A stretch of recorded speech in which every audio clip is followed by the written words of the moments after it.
Welcome all to this meeting of the London Assembly Mayor's Question Time, Thursday 19th December 2019, here at City Hall. Let's go straight to the agenda. Item 1. Before we take the working agenda,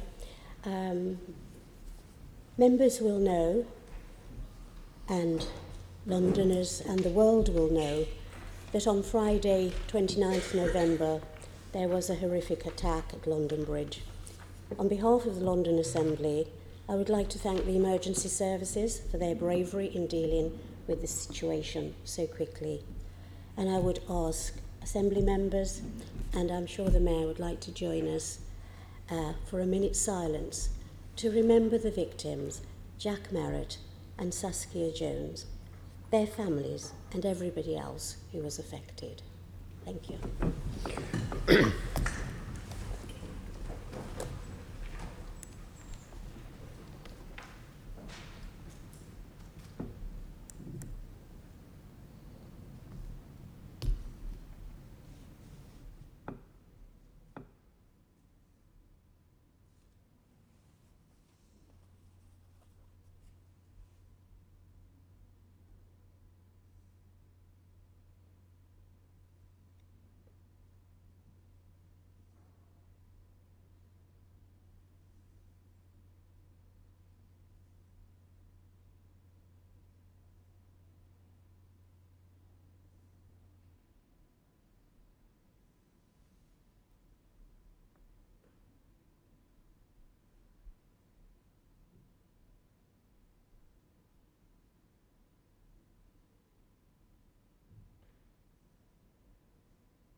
Thank you.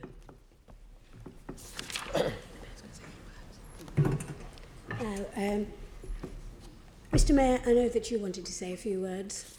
Thank you, Chair. This is, as you said, the first Mayor's Question Time since the horrific terrorist attack near London Bridge. Before we start formal proceedings, I think it is important, as you've said, that we take the opportunity to take a moment not only to remember Saskia Jones and Jack Merritt, but to take comfort in the way our city responded. We saw the very worst of humanity in the actions of that cowardly terrorist, but also I'm sure you'll agree, and the Assembly will agree, we saw the very best with the heroic actions of ordinary Londoners who risked their own lives to protect others, and the courageous way, as you alluded to, our emergency services answered the call for help. They ran towards danger whilst guiding others to safety. So, of course, you're right, we must remember Jack and Saskia, but I think we should also draw inspiration from the way Londoners have, yet again, dealt with the adversity and committed to staying united as a city. Thank you, Chair. Thank you very much. Then let's go to the agenda in front of you. Apologies for absence. We have apologies, Chair, from Assemblymember Eshalomi MP, Assemblymember O'Connell and Assemblymember Whittle. Okay, thank you very much. Members, I would like to just start my update to you by asking you to join me, and I know a number of you did because you had the opportunity with her card, to thank a member of staff who has now left us. And I can't think there's an Assembly member around the table who hasn't worked with Teresa Young, admired her professionalism, and, like me, grieving at her loss. But our loss is, I understand, the London Fire Brigade's gain. So keeping it in the family. So we have prepared her well for the London Fire Brigade.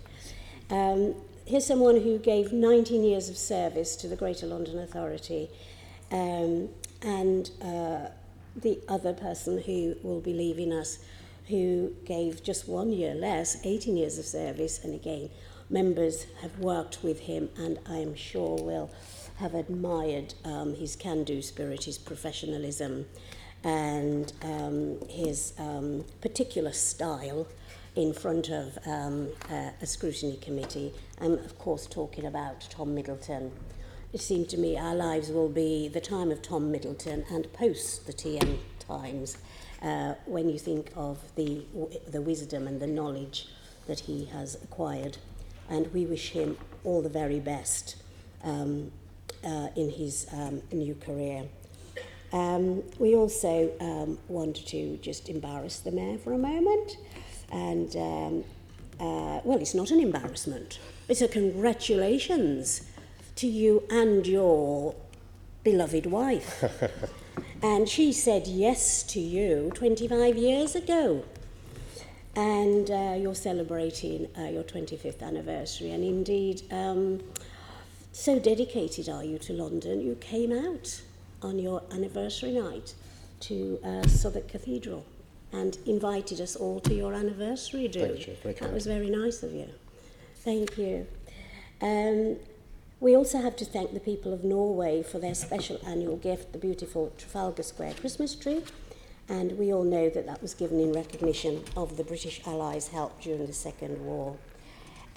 Assembly activities, well, let's just look and see really so much work in progress.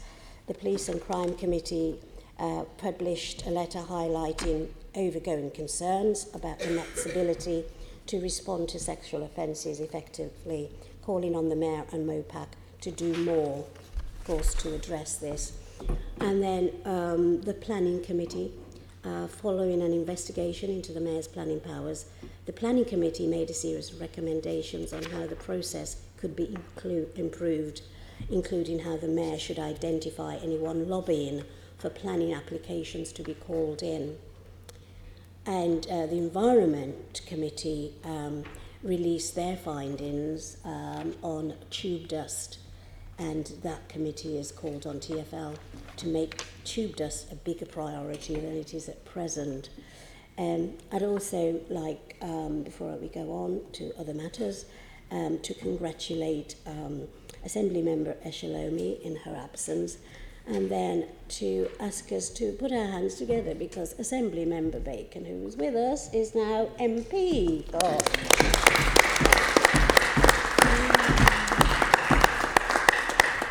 And just to say to them both, this is nothing new to us. We've had AMs go on to the place up the road or up the river.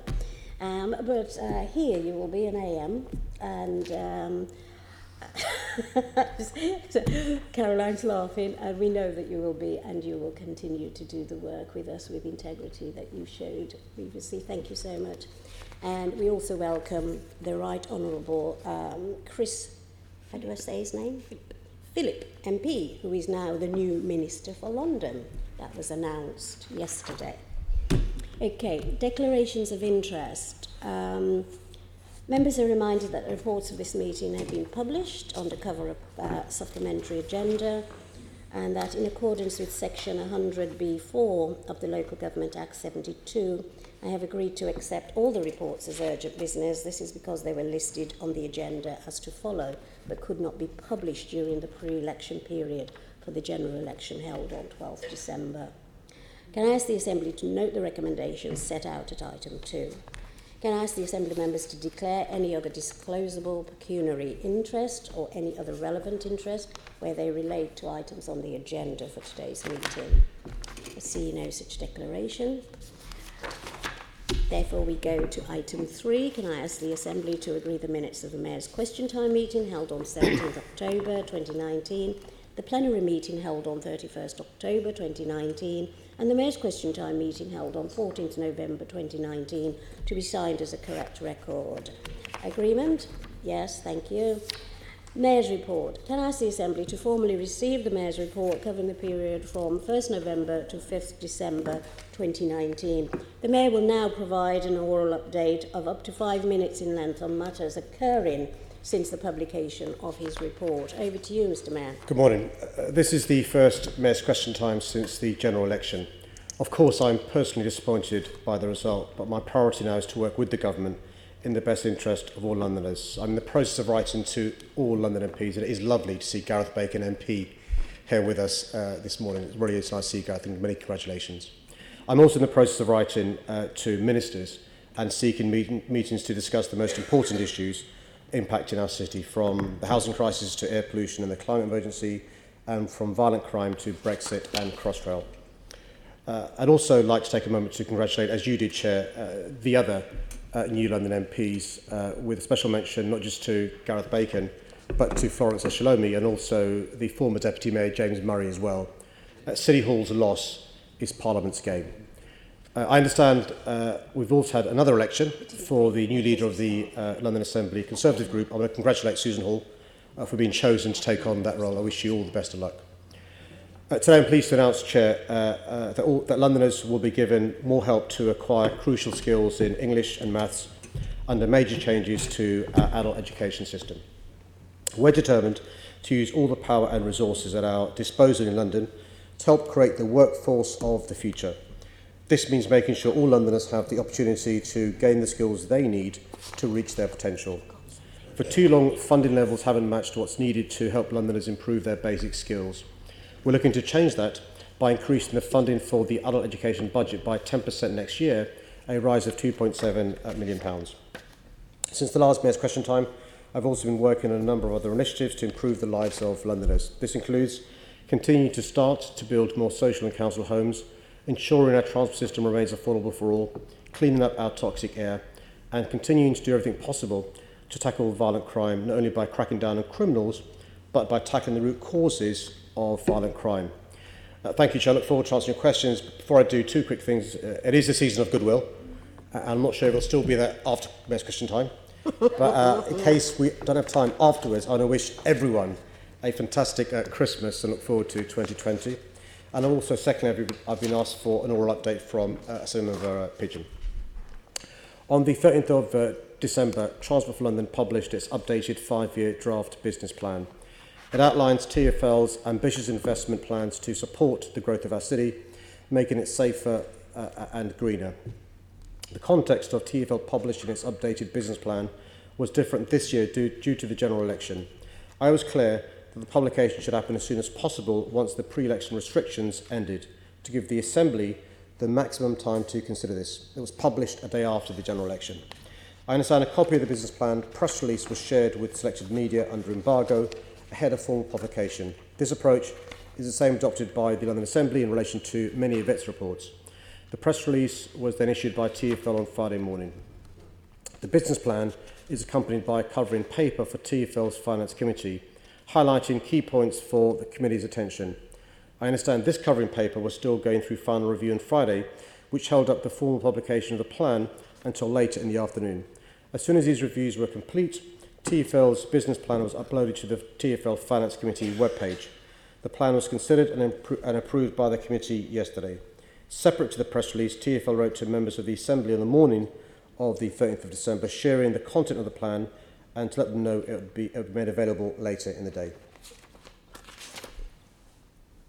Any follow-up? No, thank you for that. And thank you for reminding me, just to share with members, that I too have written a congratulatory letter to all of London's newly elected MPs. And I've asked staff also to be pulling together a letter from the Assembly to the newly elected Prime Minister, former Mayor of London, on those issues that he was in accord with us on, just to remind him that he made promises to us when he was here. We would hope that he can consider them again. So, and before I go to questions, can I ask the Assembly to congratulate Assemblymember Hall, who I'm informed is now leader of the Conservative group. You follow on a long line of excellent leaders. Thank you. Okay, questions to the Mayor. And he has set the bar high, and I'm sure members can get up there and stay up there with him. So the first question is in the name of Assemblymember Curtin. Remember, it's all with you to stay up there. And it's about free speech. As a former human rights lawyer, I recognise that freedom of speech is absolutely essential to the proper functioning of any democratic society. It is a basic right and one that must be cherished and jealously guarded for all of our citizens, regardless of faith, ethnicity, gender, background, sexuality or political orientation. Of course, there are sensible limits to freedom of speech, for good reason. People are not allowed to incite violence or racial or religious hatred, and I'm sure everyone agree with me that the laws we have in place around this are crucial for protecting the safety and security of Londoners, particularly our minority communities. For many decades, Speaker's Corner has famously served as a space where members of the public can come and exercise their rights to freedom of speech and freedom of expression. Indeed, the suffragettes regularly gathered at that very spot to articulate the case for gender equality and demand their right to vote. So I'm well aware of the historical importance of Speaker's Corner, and I'm fully committed to keeping its traditions alive as a place where people can express themselves and their views, no matter who they are or what they stand for, as long as they do so peacefully and within the law. By that same token, there are many other public spaces across London that exist as focal points for Londoners who wish to meet and engage in debate, discussion and dialogue. It is vital that this remains the case and that London continues to be open to people who want to speak their minds and express their views. We know that when it comes to this issue, the authorities can sometimes have a difficult job striking the right balance, whether it's policing protests and marches or ensuring safe elections and helping London stage global events. Police officers operate in incredibly complex and sensitive circumstances. I know that the Met Police Service are alert to the nuances around policing these delicate areas and that they make every effort to uphold the principle of freedom of speech, whilst also ensuring that they're enforcing the law and complying with the specific regulations that may be enforced in any given public space. Okay, good morning, Mr. Mayor. Thank you for your answer. And we've spoken about freedom of speech before, and particularly relating to the case of Pastor Oluwole Ilasanmi, who was arrested in Enfield, and you've written to me about that. Obviously, he was arrested and de-arrested, and the police have made compensation. But that was a high-profile case, but there's been another high-profile case in November at Speaker's Corner, and you may be aware of the case of Roland Parsons, another Christian street preacher who has been attending Speaker's Corner for about 20 years, peacefully saying what he has to say and putting up a sign to back up what he wants to say. And on the 10th of November, the police asked him to take down a sign which said the blood of Christ.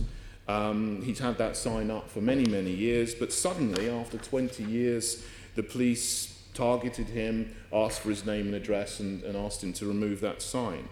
I don't know why that was. I don't know why the people in Speaker's Corner who were policing that did that. But what are your thoughts on that? Should that have happened, and was that reasonable and proportionate? Well, Chair, I'm not aware of the full details of that case. What I can do is look into it and write to the Assembly member in relation to what I can ascertain from the Mayor's Office for Policing and Crime and the MPS. I've been quite clear in my answer. I think Article 10 in the Human Rights Act is quite clear in relation to freedom of expression, freedom of speech. There is obviously nuances involved in relation to the job of the police to make sure nobody's breaking the law. I don't know about the individual circumstances of the case, and so I look into the case and write to the Assembly member. I'm quite clear. One of the joys of living in a democracy is freedom of speech, having that debate, that discussion, sometimes heated, hopefully always courteous, and I think that's quite important in a democracy, and we should cherish that. Well, thank you for your answer. I appreciate you don't know the details of that specific case, as you say, but it just seems to me that one person who's been there for 20 years suddenly is asked to take down a sign when other people who had signs weren't asked to take that down. So I appreciate you going to write to me about that. What I'd say, Chair, is I'm grateful for the Assembly member who raised a previous case, rightly so, and he'll be aware the case was raised. Police looked into it. I think the officers apologised, and actually, I think the police accepted that particular person, it was wrong for the police to arrest and do what they did, which demonstrates, hopefully, that the system of checks and balances works. I'm not for one saying that police always get it right. It's just really difficult. They often make split-second decisions. Complaints are made, but by and large, I genuinely believe we've got the best police service in the world. They understand the challenges, and so let me look into it, Chair, and I'll write back to the Assembly member. Great, thank you, Mr. Mayor. But I want to raise another case which has also been quite high profile and has received a lot of media attention, and that's the case of Christian Hacking, who was another Christian. He prayed, engaged in prayer outside the abortion clinic in Ealing, where there is a so-called buffer zone, a public space protection order, which you supported 100% to the setting up of this buffer zone. But when it was written, it went well beyond sort of banning people speaking to actually banning and criminalising prayer. It's astounding that there's an area of London where prayer is now a criminal activity. Wow. And Christian Hacking was a person, he was arrested by the police. Apparently the procedure wasn't implemented properly, and then the case was dropped by the police. I mean, what are your thoughts on that? Should prayer be criminalised? Well, I think, Joe, we've got to be very careful in attributing as established facts to a situation where the facts may not be established. What I'm clear about is often vulnerable women who, in my view, should have the right to choose what happens to their body, are being harassed by individuals and groups across our city. I don't want an Americanization in relation to what's happened to the right of women to choose what happens to their body. And if it is the case, there is a buffer zone with quite clear rules that are being breached by anybody. I think it's right that the police should enforce a breach of the buffer zone rules. I don't know about the facts of the case, and as somebody who himself prays, I find it objectionable if somebody else was not allowed to pray or is criminalised. That's not saying anything about the facts of that case, which I just don't know about, but I think it would be quite clear there was a very good reason and a very sensible reason why the council supported those women and others in relation to this buffer zone. And you're right, I fully support this buffer zone outside this clinic. Well, Mr. Mayor, I do have a problem with you using the word harassment, because groups that are pro-life, who have been protesting there for nearly 25 years before the buffer zone was put into place, there's never been a single case of harassment, abuse or intimidation being brought, even though people have accused pro-life groups such as the Good Counsel and others of doing so. There was never any evidence that they engaged in harassment. Well, I think and suddenly, you know, this public space protection order has brought this in. And now I feel that it's a very, very draconian erosion of freedom of speech that is taking place in Ealing and other places. Look, Chair, one of the joys of our democracy is we're entitled to disagree. I would say this, one of the checks and balances we have is before the order was issued, the courts looked at those sorts of arguments. But similarly, if the Assembly member believes or the individual believes that his rights have been breached, he can challenge that through the courts, which again is one of the great things about living in a democracy. So look, without knowing the facts of the case, if that individual or the Assembly member thinks they've been wronged, then it's open to them obviously to challenge this with the courts. Well, I would appreciate if you could look into that case, because I mean, the arrest was actually wrongful. I mean, he was not given a caution before he was arrested, as far as I can see by looking into the facts of the case. So if you would look into that and ensure that the police follow proper procedures. Chair, why don't I agree to look in both those cases raised by the Assembly member, but if there's any more facts, feel free to just email my office and I'll be happy to look into those. Okay, thank you, Mr. Mayor. Okay, thank you. The next question is in the name of Assembly Member Duval. Thank you, Chair. I want to start, as we did at the beginning of this meeting, by remembering the two young people who were clearly remarkable people, Jack Merritt and Saskia Jones, who were killed in this horrific terrorist attack. What happened that day demonstrated both the very best of humanity, as I've said, and the very worst. And as I've said, on one hand, we should be so proud of the brave men and women who rushed into danger to protect others without a thought for their own lives. They truly are the best of us.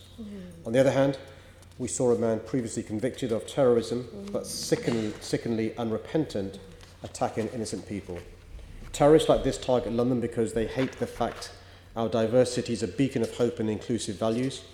That's why they commit these terrible acts, to attack the shared values that bind us together and to try to sow fear, hatred and division in our city. They've tried this before in our city, but they've never succeeded and they never will. London will not be intimidated or cowed by terrorism, as will always remain united and open. I say this though, Chair, we can't be complacent though. And this means not just coming together to promote our shared values in the aftermath of tragedy, but promoting them all the time. And that's why at City Hall we're constantly promoting and celebrating our diversity and open values. It's why we're investing in programmes to encourage greater social integration and to bring Londoners together as much as possible. And it's why through our countering violent extremism projects that we're working to strengthen communities against extremism, encouraging people to stand up to extremists, safeguarding vulnerable Londoners from radicalisation, and stopping the spread of extremist ideologies. Thank you very much, and I think around this table would echo those sentiments of, in terms of the praise for those that were there in that immediate vicinity and the action they took, both emergency services and ordinary people. Can I just say that there are a number of lessons to learn, and of course no one, sometimes they're judgment calls. No one can actually minimise some of these attacks. We try to, but sometimes they will be successful for those who want to peddle their hatred, because it is pure hatred, and attack our values. Do you think there is more that we can do, both at government, regional, local government level, to signpost about where people can give and provide information about their suspicions? We're now dealing with a number of terrorists, haters, ultras, call them what you like, across the spectrum, from right wing to those who believe they want to attack the values of this country and, promote a certain form of religion, do you know what I mean, around those. Do you not think we just need to keep repeating and reminding people, one, to be vigilant about the issues that you say, but also saying, if you've got information, this is where you can go to. Yeah. And it just isn't just on these crimes, because I think that's about the whole issue we face on crimes, whether it's organised crimes or issues of slavery, and along that, of people just constantly being reminded that there are places where they can go and report suspicion of illegal activity. Firstly, thank you for what you said in your question. I mean, you will know this, but just to remind colleagues around the room and Londoners, in the 1980s, when our way of life, when our government was under sustained attack from terrorists, the phrase used by the terrorists was, I'm paraphrasing, you've got to be lucky all the time, we only have to be lucky once. And so you're right to remind us in relation to the importance for us to be vigilant and never complacent. One of the things that we did last year was survey Londoners about, are they aware where to report people they're suspicious of? And the answer was not really. And so one of the things that Sophie Linden does as my deputy mayor is chair something called Contest, which is where she brings together key players from all different groups, the counter-terror team, police and others, and work together to address this issue, which is challenging and contesting those with dodgy views, but also the policing side of it as well. The police have a counter-terror hotline you can ring up anonymously, and so you can just Google what the counter-terror hotline number is. It's 0800 number. But there's a step below that where somebody's not quite at the stage of committing an act of criminality, but they clearly have views that are very, very extreme.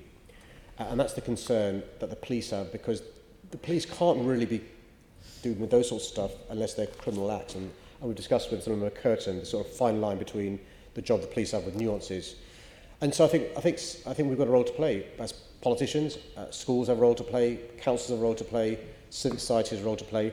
And that's why one of the things we're funding is giving communities the confidence to tackle extremists, also encouraging people to stand up to extremists, not the police, members of the community. And you'll be aware from your long work in anti-racist groups that applies across the piece. So there's much more we can do as City Hall. We are doing a lot.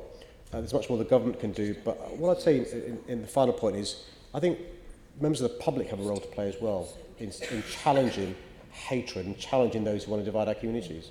Thank you. And lastly, Chair, Mr. Mayor, would you praise some of the work post the incident? I think for the first time, our victim support services were there, highly trained, skilled, providing some of that aftercare support for people that either witnessed or potential victims of this crime. And I think this was long, one of our ex-colleagues, Conservative colleague, who led a scrutiny of what happens post-incident issues that we've been raising that we need to get better at. And I think it's MOPAT money that supported that. So I think we just need to highlight it, make it as aware that it is a service that's available to victims in these outrageous attacks. Can I echo that, Chair? And just say one final thing, which is the government deserves credit for devolving to us the funding for these services. And I think this is a good example where devolution works. And you're right, there's been an improvement in the service provided post a terror attack.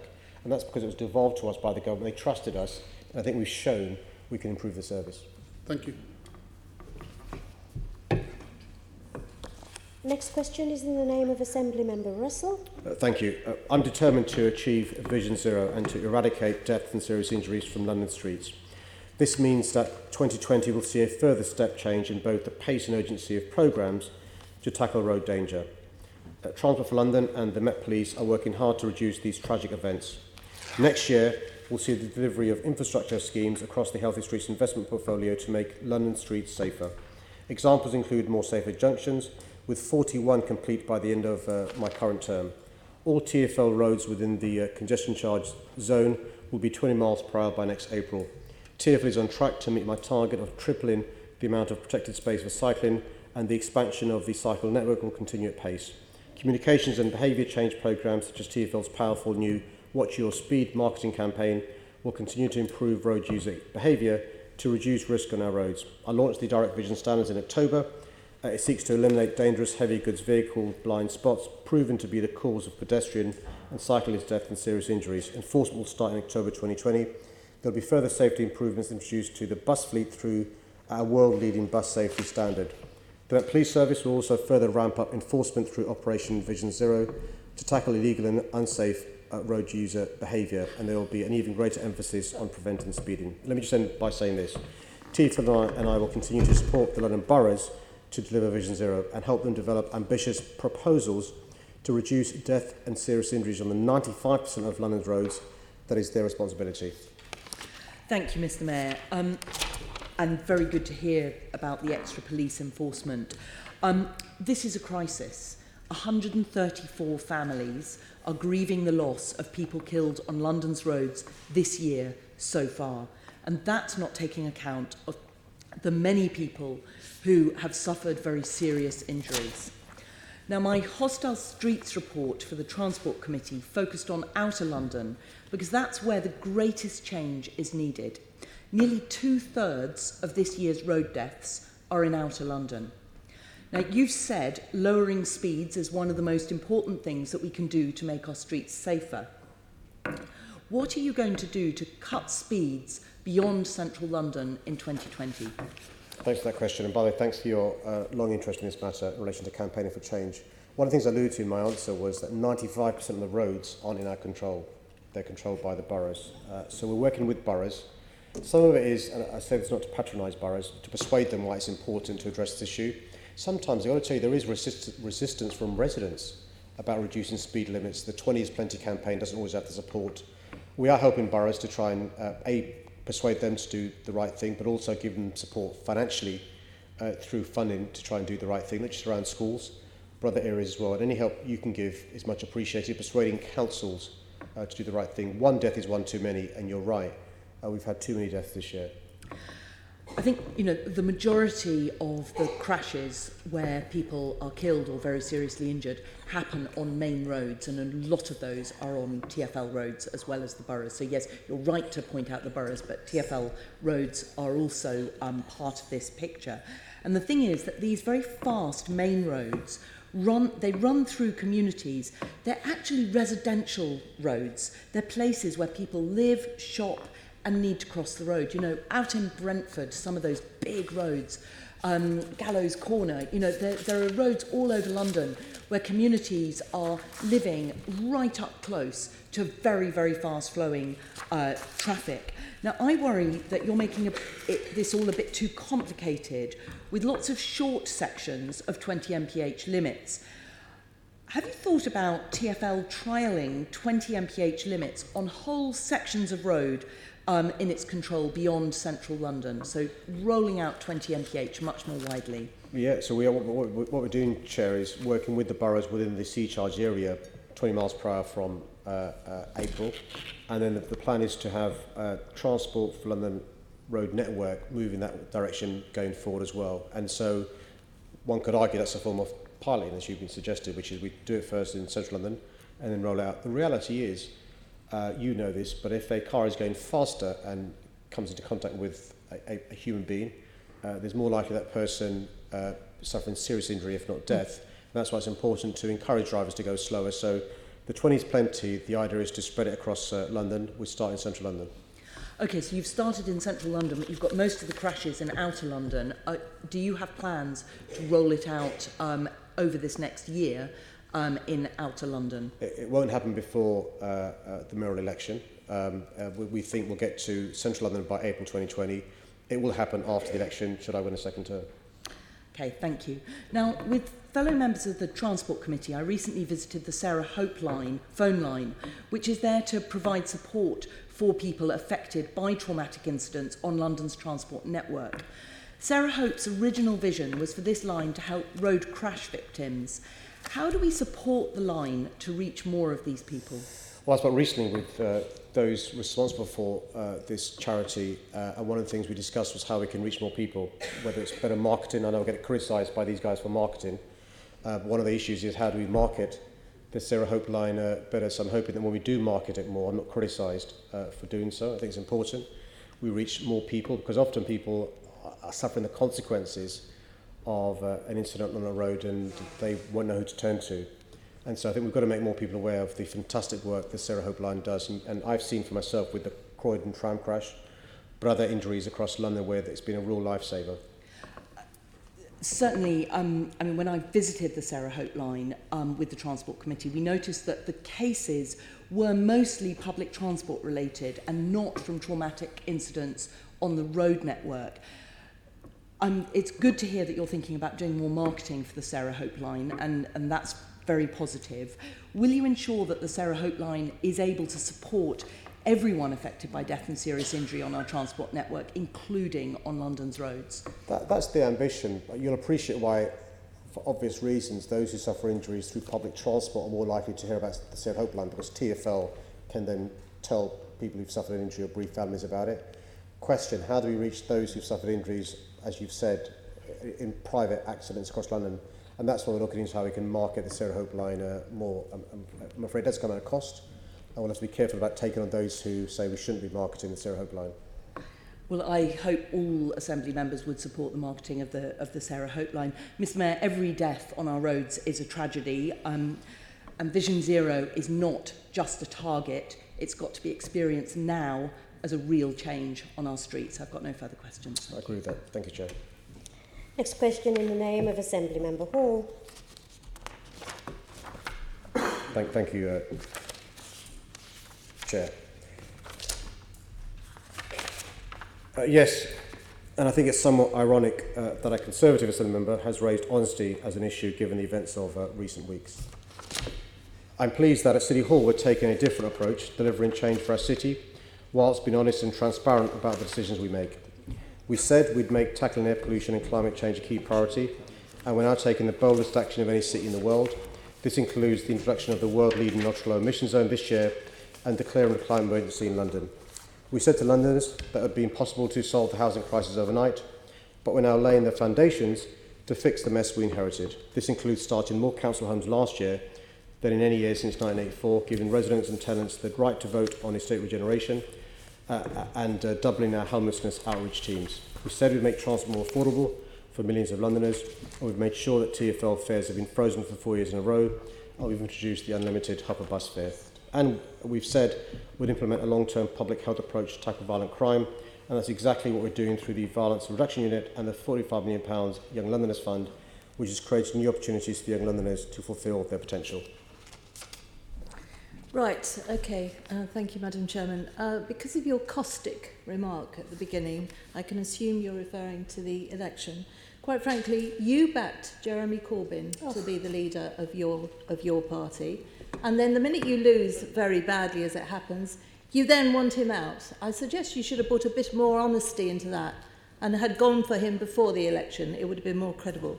Going back to our question, Mr Mayor, the reason I've used the word honesty is because you did a speech on the causes of crime in July, and you mentioned the word honesty 24 times.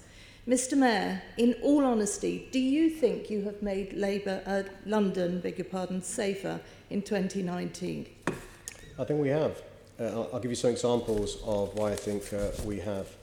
We have England's first violence reduction unit set up in London.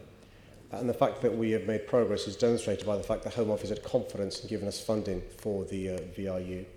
We've invested millions of pounds of money in young Londoners. So, for example, we've reached 73,000 young Londoners who until our Young Londoners Fund weren't being reached. Really important to divert them away from criminal gangs picking up a knife.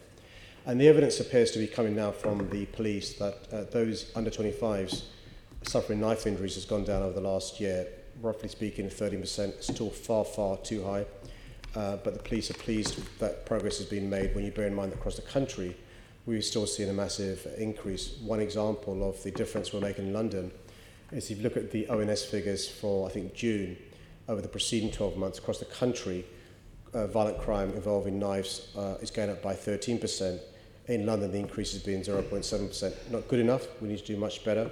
But I think you're starting to see some of the impact of our policies across London. At the same time, we've had to do with massive cuts from government, and at the same time, we're still seeing massive increases across the country. Mr Mayor, I think you're delusional. First of all, we're talking about London. This year there has been a record number of knife crime offences, 15,485. We've seen 142 murders, which is a record number as well. And you can honestly say you think the city is safer? Well, I simply answered in the fact that we have had, over the last year, a reduction in the numbers of under 25s who suffered knife injury. We're also seeing a reduction in some other areas of crime, and that shows the progress we're making. The context is, though, during the last year, there have been periods we've got fewer than 30,000 officers. The last time we had that few officers was 2003. So I don't think you can have a conversation about reducing crime and violence without accepting, as I'm sure you do, the massive cuts made over the last 9 years. Yes, we do, which is why the budget amendment last year said how you could put more police on our streets of London, and they'd be there now if it wasn't for you. Mr Mayor, isn't the simple truth, Mr Mayor? We have record knife crime, record murder numbers, and yet you as a mayor have wasted a record amount of taxpayers' money, £19 million on more City Hall staff, £9.4 million on PR, and £32.7 million on TfL perks. That's the truth of it, isn't it? You've wasted all this money instead of putting more money on the streets of London, and London is what you're responsible. And quite frankly, because of your decisions, this city is a lot less safe than it could be. Thank you, Madam Chair. No, it isn't, thank you. Chair, no, that's a question, and you will receive an answer from it. Can you pick up all the points that Assembly Member Hall has raised?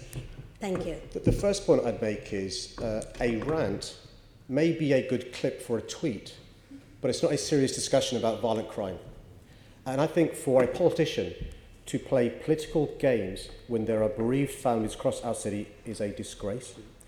Unlike previous mayors, I write to bereaved families who've suffered a loss on the streets of our city, and I meet with them, and they would be appalled at the sort of posturing made by members of this Assembly this morning on this very important issue. I take it really seriously. It is an issue. We have seen over the course of the last few years serious youth violence going up since 2012, and violent crime going up since 2014, not just in London, but across the country. I'm willing to work with anybody to solve this issue. I've written to the Minister of London. Thank you, Mr Mayor. You are not chair. No, Assembly Member Hall, you are not chairing this meeting. Quite correct. It is not for you to say to the Mayor, that's okay. No, and you will listen to me. Well, it is our time, Madam You will Chairman. receive a full response to the comments that you have made to the Mayor. This is Mayor's question time, and you will sit quietly or I will find the appropriate order to name you. Fine. Thank you. Carry on, Mr Mayor. And use Chair, up our time. Yeah. And Chair, one of the things we are doing is working with other key partners, not just the police, but schools, social services, civic society, the government, to try and deal with the causes of crime as well as crime.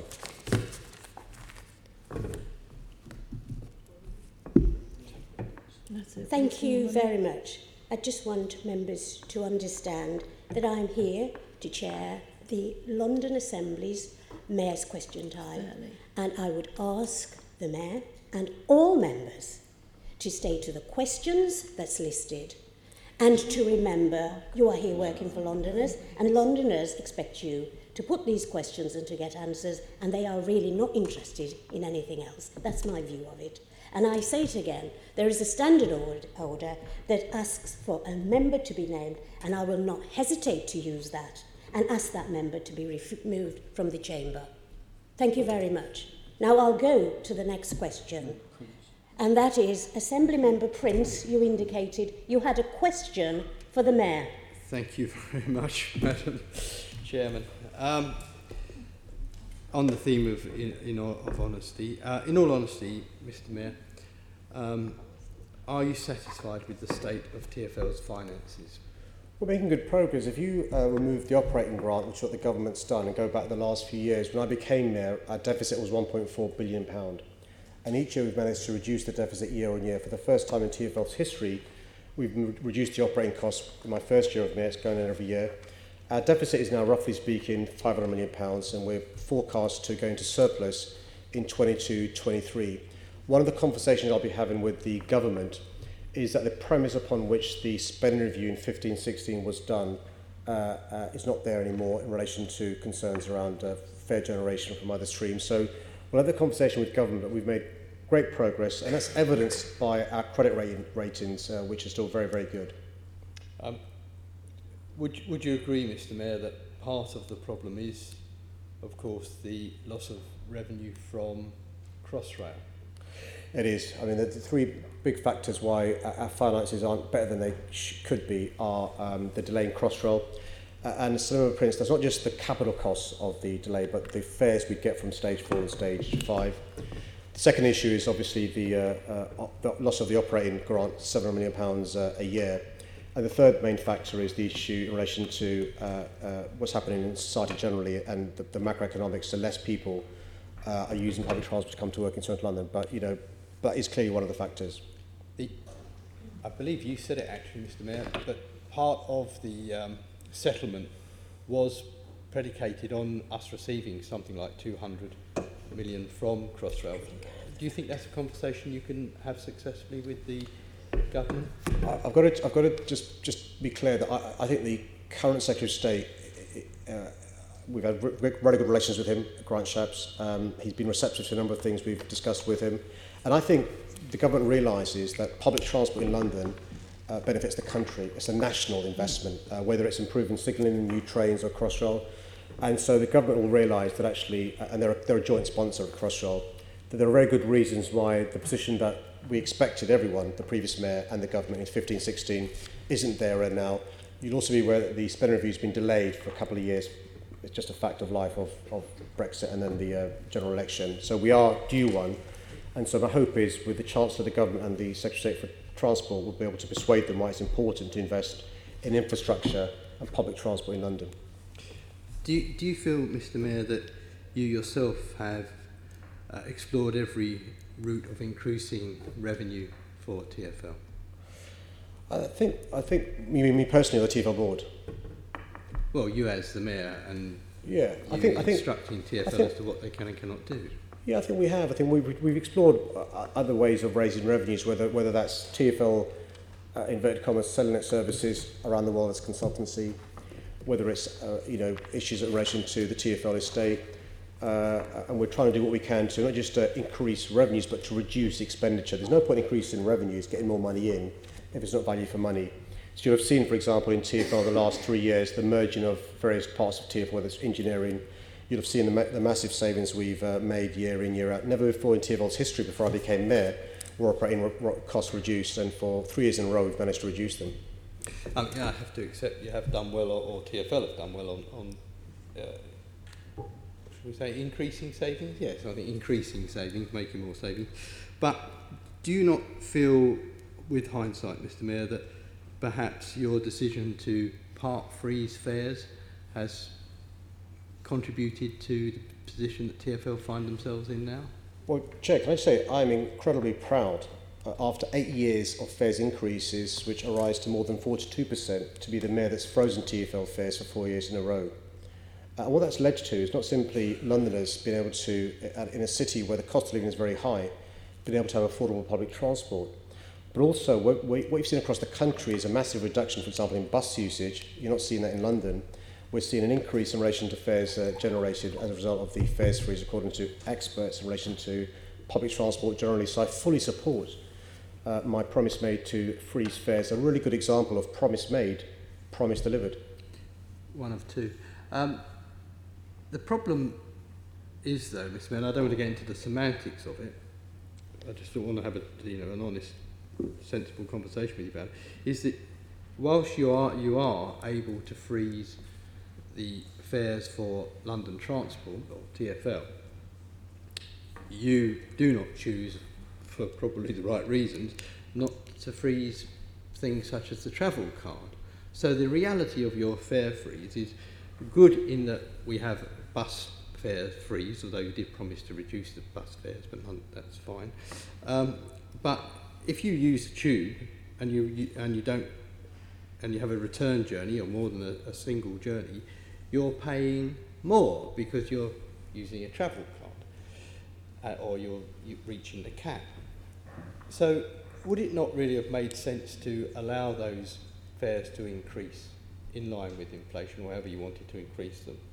Because the reality is you're not actually helping Londoners who regularly use the tube system, you're helping tourists who don't regularly use the tube system. Right, Chair, I mean, I think the Tories can't have it both ways. On the one hand, criticising me for freezing fares, on the other hand, saying it's not really a proper fares freeze. And let me just explain. The way travel cards work, the agreement is with government, that government negotiates with the privatised... I understand that, and so I didn't want to get into the semantics of it. I'm just asking you,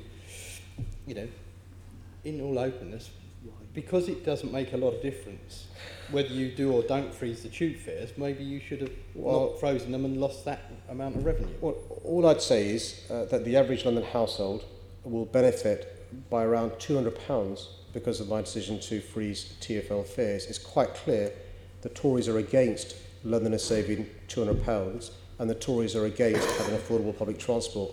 I'm the opposite of that. No, I think what the Conservatives are in favour of, as I've explained to you before, I'm not a Tory, what the Conservatives are in favour of is investment in the tube trains, which you've cancelled. You've had to delay the Piccadilly line upgrade. You're scrapping proactive road maintenance. These are things that Londoners want, and it might be actually, Mr. Mayor, that Londoners wouldn't mind paying less than £1 a day to have all those things. Well, I'm hoping, Chair, if that's the case, that the Assembly will join me in lobbying the government to return our operating grant of £700 million that we lost per year in the 15-16 deal done by the previous Mayor of London, because if he's right in relation to what Londoners want, then we should lobby the government to give us what we need. Mr. Mayor, I'm very happy to walk in the room with you when you meet with the Secretary of State and push for more funding for London. I'm very happy to do the same in relation to road tax, which we haven't touched on, and I appreciate it if we don't touch on that, because we agree on that. But it's very hard, it would be very hard for me to say to Grant, look, this guy deserves more money, when the perception is you're not doing all you can to help yourself as well. But on that, which is a valid point to make, the good news is that the evidence is that reducing fares leads to more people using public transport, which increases revenues brought in. So if it's the case that reducing fares lead to less people using public transport, less money is being brought in, it's an argument that I can understand where you're coming from.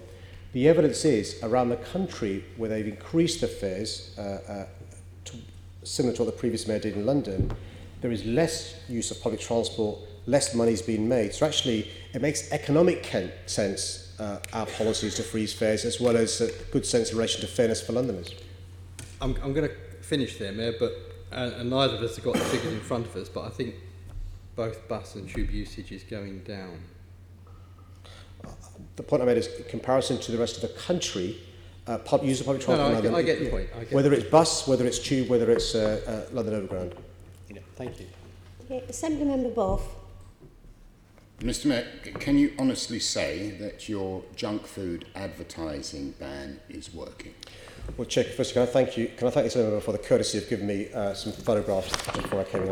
I'm grateful for that good manners. Thank you for that. So what we said we'd do is, after a year, we'd review independently the policy and see whether it's working, because I think you're right to ask the question, how do we know it's working? So what we've done is, I think it began in February, we're going to ask an independent team to review and research what's happened over the last year to answer that valid question.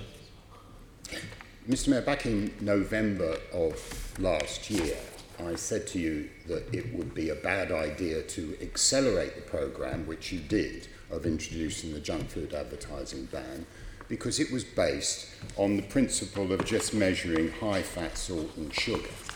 And that would, and the industry indeed, informed you that that would result in sort of perverse outcomes, to the point where we have chicken drumsticks being advertised on tube trains, we've got pizzas being advertised at Liverpool Street, and we've got turkey burgers on the entire escalator of London Bridge. Wouldn't Londoners come to the natural conclusion that your policy is not working, Mr. Mayor? Well, I think, forgive the pun, the proof will be in the pudding, the non-HFSS pudding. On the one hand, I've got the government's national nutrient profiling model. I've got the advice from the government health advisor. I've got advice from medics and experts and those who are experts in obesity and childhood obesity. On the other hand, I've got people who make millions from advertising junk food on the TfL estate. And I chose to listen to the advice of the former rather than the latter. But because I accept this is a developing area, what I decided to do was, a year after the policy began, ask for a thorough review, and the review will be done through an independent evaluation, and so we can both see whether the policy is working or not. By itself, no policy to advertise junk food adverts will solve the issue of childhood obesity, but as part of a package of measures, I genuinely think we can make progress here. I'm an optimist, not a pessimist. This is not making progress, though, is it, Mr. Mayor, if you can still advertise junk food on the underground? Well, look, if the concern is that the government's nutrient profiling model is inadequate and that leads to loopholes, I will lobby the government to change their profiling model, because what happens is that the team at TfL used the expert advice given by the government. We've not invented a new model. What TfL has done is use the government's, by the way, the government uses the same model for advertising on other forms of media. We've used the same model already set up. We've not set up a new model. By TfL's own estimates, this policy costs you £13 million in lost advertising revenue. Well, £13 million that could have been used to put into place grassroots schemes that have proven to tackle successfully childhood obesity. But you chose, Mr. Mayor, did you not, to ignore the advice from the industry, ignore the advice which is proven to come true, and instead push this through? And that has cost Londoners £13 million. Is that not the case, Mr. Mayor? No. Let me first deal with both those issues, if I may. Firstly, I have followed the advice from the industry, but it's the health industry, not the advertising industry. And secondly, the income that TfL receives from its advertising estate remains stable. In the first quarter of this financial year, which is the first full quarter since the implementation of the policy, TfL's advertising income was £33 million, which is up £1 million compared to the first quarter of last year. So if you want to go in numbers, the evidence is that this policy is leading to TfL making more money, not less, through advertising. Well, that's not according to TfL, which says it's foregone £13 million worth of revenue, and that would have been an increase rather a much more substantial increase.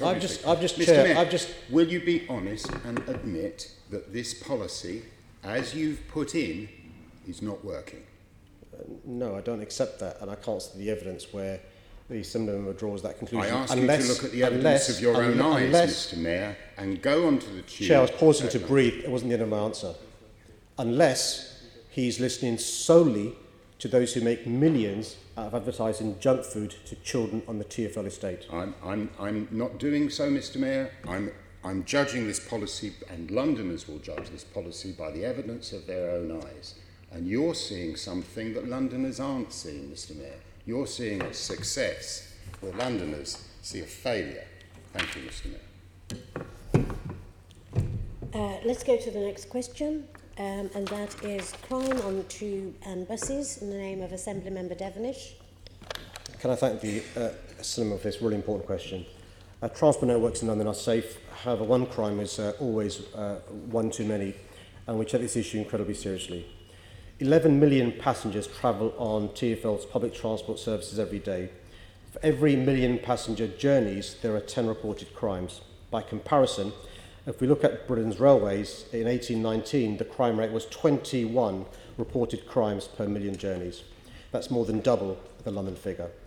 There has been some low-level violence and aggression between passengers, but serious violence thankfully remains extremely rare. TfL and the police will continue to prioritise dealing with high-harm offences such as sexual offences and violent crime. Thefts are where the increase in crime has largely come from. The rise can partially be explained by the British Transport Police launching their online crime reporting tool in October 2018. When this was introduced, theft reports spiked, meaning they're now recording crimes that may previously have gone unreported. The police are using a range of tactics to tackle criminal activity, including plainclothes and uniformed patrols and large-scale operations. We have around 3,000 police and police community support officers dedicated to policing the transport network and more than 77,000 CCTV cameras across London's transport network. This includes 12,000 cameras across the tube network. In response to the spike in thefts, BTP and the Met have been working together in Operation Farrier. Since it started in June, there has been a reduction in offences. The operation sought to tackle the prolific thieves working as part of organised criminal networks who target the network. 18 individuals received custodial sentences in the autumn for their involvement in theft offences in London's transport network.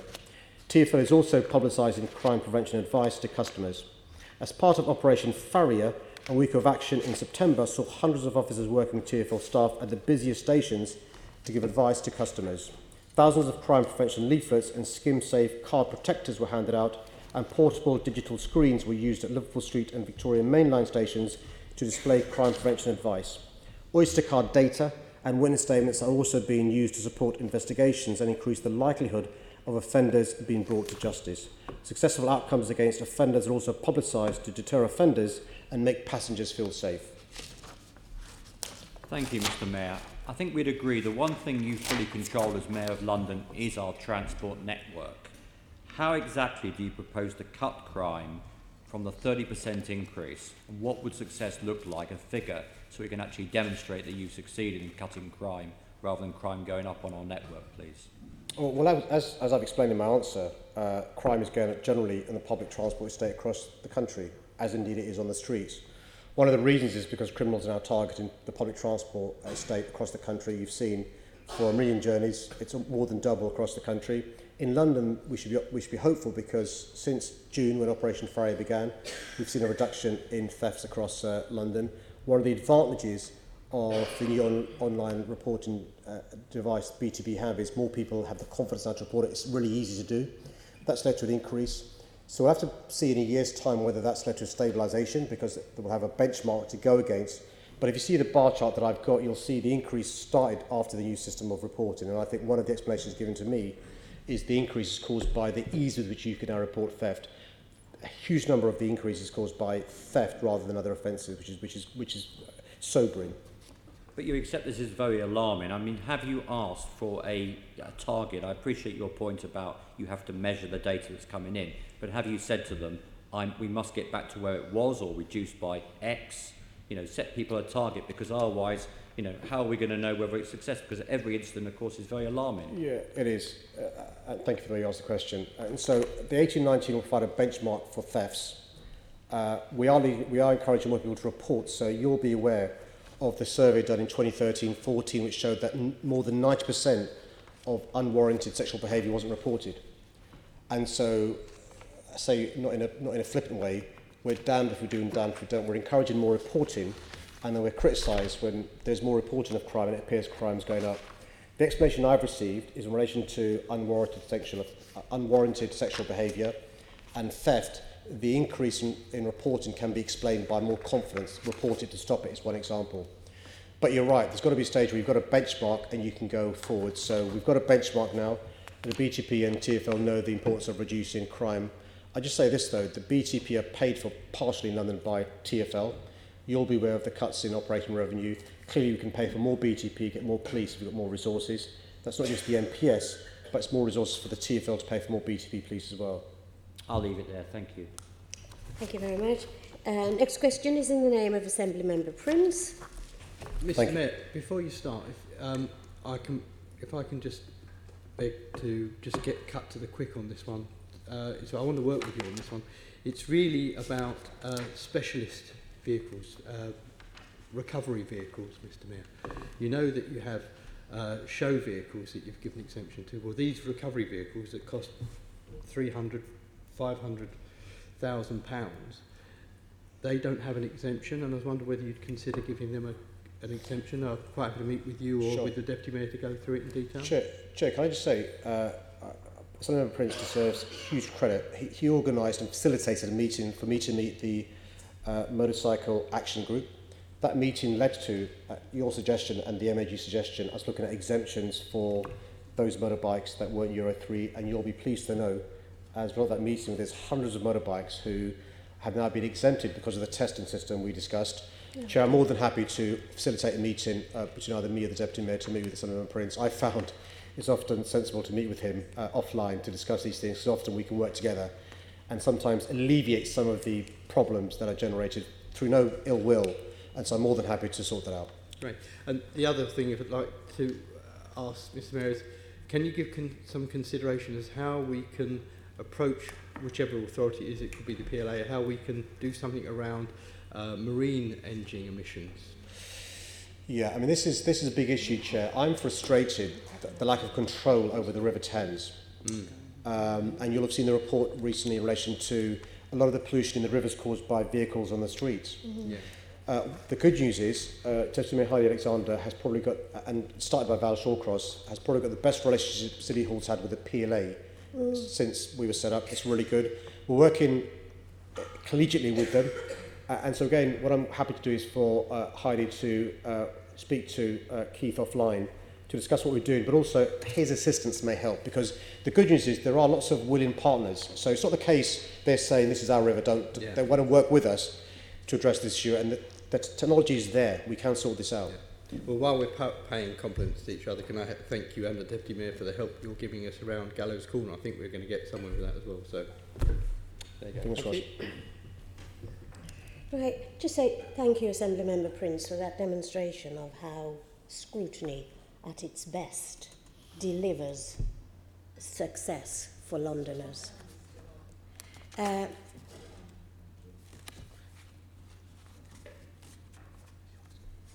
I'll move to the next question in the name of Assembly Member Dismal, general election. Thank you, Chair. I will work with the new Conservative government and the new Minister for London, Chris Philp, to ensure the best outcome for London and all Londoners. I've written to the Prime Minister to congratulate him on the election victory. In my letter, I reiterated my commitment to engage with him and my fellow mayors across England in delivering a new devolution deal. I also welcome the government's commitment to at least partially reinstate the number of police officers lost across the country. The government promised an environment bill, and given the challenges posed by London's poor air quality and the climate emergency, this is a once-in-a-generation chance to safeguard and improve the health of Londoners, adopt tougher standards, and ensure that Brexit does not erode our existing environmental protections. I will make this case to government. It remains vital that the new government work with us to invest in infrastructure to build the homes we need and keep the city moving. The government needs to invest in critical new schemes such as the Bakerloo Line extension and Crossrail 2 that the PM supported when he was Mayor, which are urgently needed to support the capacity and growth of our capital and wider South East. As you'll be aware, the government is setting out its new legislative agenda today, and I'll study that carefully. I'll also make the case for further investment in London ahead of the budget and the expected spending review early this year. Well, thank you for that answer. Whilst other parts of the country voted for the Conservatives, this wasn't the case in London, which remains a Remain and Labour voting city. Why do you think Londoners overwhelmingly reject the former Mayor of London's Conservative Party manifesto? Well, look, I mean, I think many of us know more about him than the rest of the country, but I think it'd be churlish for me not to accept the Conservatives won. They're the government for the next 5 years. I believe in when somebody gets a new job, or when you're the losing party, you congratulate the winner. and you congratulate somebody who's got a new job. And I congratulate Boris Johnson. He was elected the Prime Minister. He's got a mandate. My job as the Mayor is to put aside party differences where I can and work with the government. And look, you know, he's won, and he's our Prime Minister. He's our Prime Minister. And I think he understands the importance that London has to the country. And I'm sure he won't forget his experience of London as Mayor and our contribution to the country doing well. I think we as a city need to be less arrogant because there is anti-London animus across the country. I've tried as Mayor in my last 3.5 years to work with colleagues across the country, and I'm hoping Boris Johnson understands that it's a symbiotic relationship. We all need to do well. I think one of the key problems facing London is the question of immigration under the present government. And if they were to implement their threat to introduce an immigration system similar to Australia, what do you think would be the impact on life in London and on London's economy? Well, you know, when I next meet Boris Johnson, I'll politely remind him when he was Mayor, he was in favour of an amnesty. He's gone from that to where he is now. The problem with the Australian point system is we already have one in relation to non-EU migrants. And the issue is what happens from December 2020 until the new system comes in. And it's that period that's of real concern to London's businesses, social care, the NHS, because we rely upon many EU citizens, more than 1 million Londoners, to work well with us. Some of those, by the way, aren't the most high-skilled, well-paid jobs. Social care, hospitality, restaurants, construction. And although we're accelerating training up Londoners to have these skills for these jobs, there'll still be a massive need for workers from overseas. And my concern is, in the interest of trying to please one wing of his party, he doesn't understand the bigger picture. And so our job as Londoners who get it is to remind him of why it's important to have a proper immigration policy. Thank you. Next question is in the name of Assembly Member Bailey. Oh, knife crime. Sorry? I didn't see anybody. Okay, apologies, Assembly Member Bailey. Can I take a follow-up question from Assembly Member Twycross? In the spirit of the of noting that Assembly Member Prince and yourself sort of had that sort of approach whereby people of different parties can actually sort of do business, I just thought it was worth remembering that and your point about some of the things that Boris Johnson committed to when he was Mayor. I'm quite concerned about the continued rise of the increase in food insecurity in London, and actually that clearly affects Londoners and is a potential sort of for policies from government as a result of the general election to continue to see an increase. When the current Prime Minister was Mayor, he actually signed up to make London a zero hunger city. And I just wondered whether in your dealings with the Prime Minister and with ministers, you could remind the Prime Minister of some of these things that would actually make a huge difference to Londoners and people across the UK, and potentially we could make sure that we highlighted some of the things that we would still like to see for London and the UK as a whole that could be raised and be beneficial going forward as policies. Thank you for saying that. Can I just say, look, I've written this morning, I signed a letter to Theresa Coffey, who's the Secretary of State for DWP. I just don't believe that a Tory minister gets out of bed thinking, let's make more people hungry. They don't. Honestly, they don't. What sometimes they don't realise is that the consequence unintended of their policy is it leads to the sort of stuff you're referring to. It is the case, and I launched this week the rough sleeping campaign for this winter. It is the case that one of the reasons why rough sleeping is going up is welfare benefits changes. It's just a fact. One of the reasons is because of universal credit, right? And so I don't think Conservative ministers wake up thinking, let me make more people rough sleepers. They don't. And so one of the things I want to do is put aside the party politics and say, listen, some of these policies have these consequences. Is that really a price worth paying? Let's talk about this. And actually, I think it's really important to have adult conversations with politicians across the political divide, because I think there can be common ground and we can work together to solve some of these problems. It's a blight on our city and a blight on our country. Absolutely, thank you. Assembly Member Desai. Mr. Mayor, in terms of the general election results, how do you think it will impact upon policing in London over the next year in particular? Well, this is one of the things I also this morning wrote to Priti Patel and Sajid Javid, the Chancellor and the Home Secretary, because it affects both of them. One of my concerns is getting sufficient police officers for London. So the good news is the government has said they'll partially reinstate police officers around the country. We've lost, roughly speaking, more than 21,000. They're talking about 20,000 over a number of years. London's share is about 6,000. They've said we'll get 1,300 next year. I'm not sure how much money we're going to get for that because London is more expensive than other parts of the country. So we need a proper conversation about how much money we get for 2021. I think we should have 2,000 officers for 2021 and then scale up over the course of the next 3 years. We need 6,000 over 3 years, and so one of the things I'll be talking to the government about is trying to get the right share and the right money as well.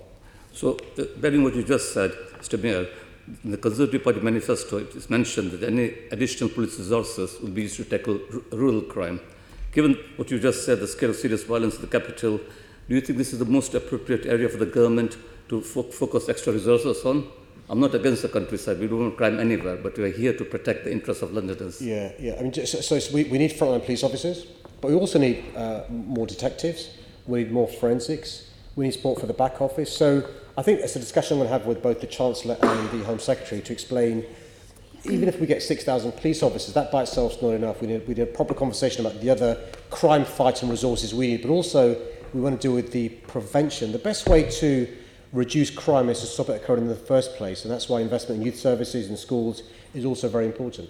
And finally, Mr. Mayor, the Conservative Party also made what was the eye-catching pledge to introduce changes that will see anyone caught unlawfully with a knife immediately arrested, charged within 24 hours, and before a court within a week. If implemented, how do you think this will impact on the criminal justice system in London? Well, let's wait and see the detail. What I do know is it's not just about police, it's about CPS resource, it's about court resource.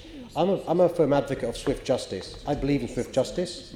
One of the concerns the public have is somebody's arrested, the police do a good job, they're often released, and there's months and months and months and months before their trial. So if you're a member of the public or a witness, you think, what's happened here? And so swifter justice can, I think, lead to better results, but it needs proper investment, but also ways to make it much quicker than it currently is. Thank you. Thanks, Chair. Okay, right, everybody on that one. Then Assembly Member Cooper has a question to you on Brexit and businesses. Thank you, Chair. Parliament looks set to approve the UK withdrawal agreement, and the UK will leave the EU on the 31st of January 2020. But this will do nothing to reduce uncertainty for our businesses and anxiety for Londoners. The Prime Minister's decision to rule out extending the transition period shows that this government is willing to jeopardise people's livelihoods. Rather than do-or-die pledges, businesses need confidence and certainty that they'll continue to be able to trade freely across Europe. The Prime Minister said he'll negotiate a free trade agreement with the EU, end freedom of movement, and introduce a new points-based immigration system, all before the 31st of December 2020. But as yet, we have no clue as to how any of this will actually work in practice. By ruling out sensible options like single market and customs union membership, we face the prospect of leaving with no deal or a very poor free trade agreement at best on the 31st of December 2020. A report by GLA Economics published in October confirms the huge risk Brexit poses to London and outlines the effects on London's businesses, workforce and households. UK economic and productivity growth are both at close to zero. Uncertainty around Brexit has deterred many businesses from investing since the referendum. New business starts have fallen while closures have increased. The decline in the new startup rate is stark, from 6.4% in 2016 to just 3.1% in 2018. We're going to carry on providing advice and support to London's businesses and residents throughout the next period, both ahead of Brexit and after 31st of Jan through the EU Londoners and Brexit Business Resources hubs. We await more detailed plans, and I'll look at those in close detail, but I'll continue to fight for a Brexit deal that retains the closest alignment with the EU and protects the rights of EU Londoners. I mean, we're clearly, thank you for that. That's sort of covered a number of the areas that I want to ask further about. We're clearly at the end of the beginning rather than at the beginning of the end of this process. With the withdrawal agreement, I must assume is now going to go through Parliament PDQ. But even once that's through, as you quite correctly point out, there are certain things that have come out of the withdrawal agreement and have gone into the political statement, which I'm concerned about, concerning workers' rights and environmental protections. And of course, the Prime Minister is now saying we can't extend the transition period that's going to come in from the end of January, which is a worry. Is it really possible for us to negotiate many of the things that you've just touched on in such a short period of time? I don't think so, but I rely upon experts, so I'm not sure what the Prime Minister thinks. And you've actually articulated the problem really well. We are going to leave the EU on the 31st of January, but we only have 11 months to work out our future relationship with the EU. Now, it's possible to do a deal, I suppose, in 11 months if you have almost the same alignment with the EU as you've got now. So the closer the alignment, the easier the deal for the EU. But what the Prime Minister wants to do is to diverge and move away from EU alignment. So I'm unclear how you reach a deal with the EU in 11 months. And here's the concern. The Prime Minister wants to legislate there's no more extensions at the end of transition. So in December 2020, one of three things will happen. One, I think is virtually impossible. We do a good deal with the EU. Two, is we have a loose free trade agreement with the EU. Or three, we'll leave without any deal whatsoever. Now, bear in mind who the current president of the USA is. The idea that on the 1st of January 2021, you'll suddenly have a great deal done with the USA, I think is unrealistic. And I worry about the consequences of this posturing from the Prime Minister. And the report that came out from GLA, the economics unit, right at the end of October, just before the general election was finally called, found that already the UK economy is 3% smaller than it would have been if Brexit had not happened. And obviously we have had this extended period of real uncertainty going on. Also, the National Institute of Economic and Social Research is saying, and that's the government's body, that Brexit is likely to leave everyone £1,000 worse off. We've been worrying about the high street. If all Londoners are that much worse off, what's the impact going to be on the economy of London?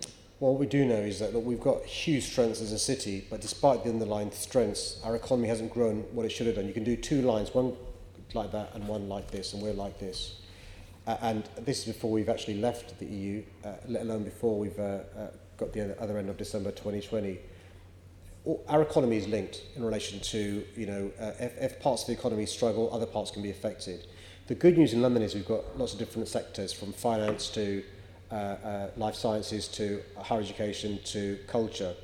But if we have a bad exit from the European Union, if we don't do a good deal with the EU, all the sectors are affected. I mean, a low pound has an impact in relation to what happens in relation to imports. The cost of things go up. Clearly, if there are fewer EU Londoners doing the work, we need to have at least record vacancies in the NHS and social care. Hospitality, restaurants and hotels are worried. Our ability to fight crime. Some of the deals we have with the European Union now will be gone on December 2020 unless a good deal is done. So it's not just the environment you mentioned and workers' rights. There are a whole host of issues that need to be resolved in record time. Do you think the government should publish their own economic impact of their Brexit deal that they want to negotiate?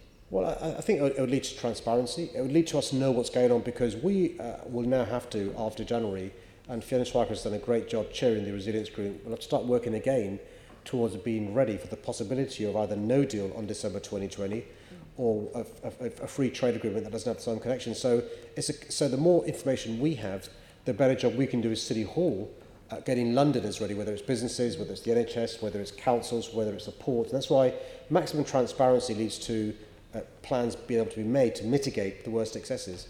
Well, I agree, Mr Mayor. The maximum transparency will help City Hall prepare. Thank you, Chair. Thank you. Any follow-ups? Oh, yes. Assembly Member McCartney. Thank you. Now it looks like Brexit will happen at the end of January. Can I ask, your support for EU nationals and their ability to register for settled and pre-settled status has been really welcomed. But what issues have been raised by those seeking advice, and have you been raising any difficulties with government? So, firstly, to avoid any confusion, we'll leave the EU on the 31st of January. Yeah. I'm not sure if Brexit will be done by then. It No. definitely won't be done by then. So we've been doing lots of work with fellow Londoners. And by the way, EU citizens who live in London are Londoners. They're feeling anxious, scared, vulnerable, frightened, worried about their future. We've done what we can to reassure them and to give them advice, free advice. And can I thank all the advisors and lawyers who've been helping us give this advice to Londoners. Record numbers have been to the advice clinics. We've opened up City Hall for them to come in. They're clearly concerned about what happens on end of December 2020. Many EU citizens who would have come to London aren't now coming to London. They're going to Berlin or Paris or Madrid, where there's more security for them going forward. My real concern in relation to this is the numbers of Londoners who haven't yet registered for settled status. Even if 10% don't register, that's 100,000 people not registered.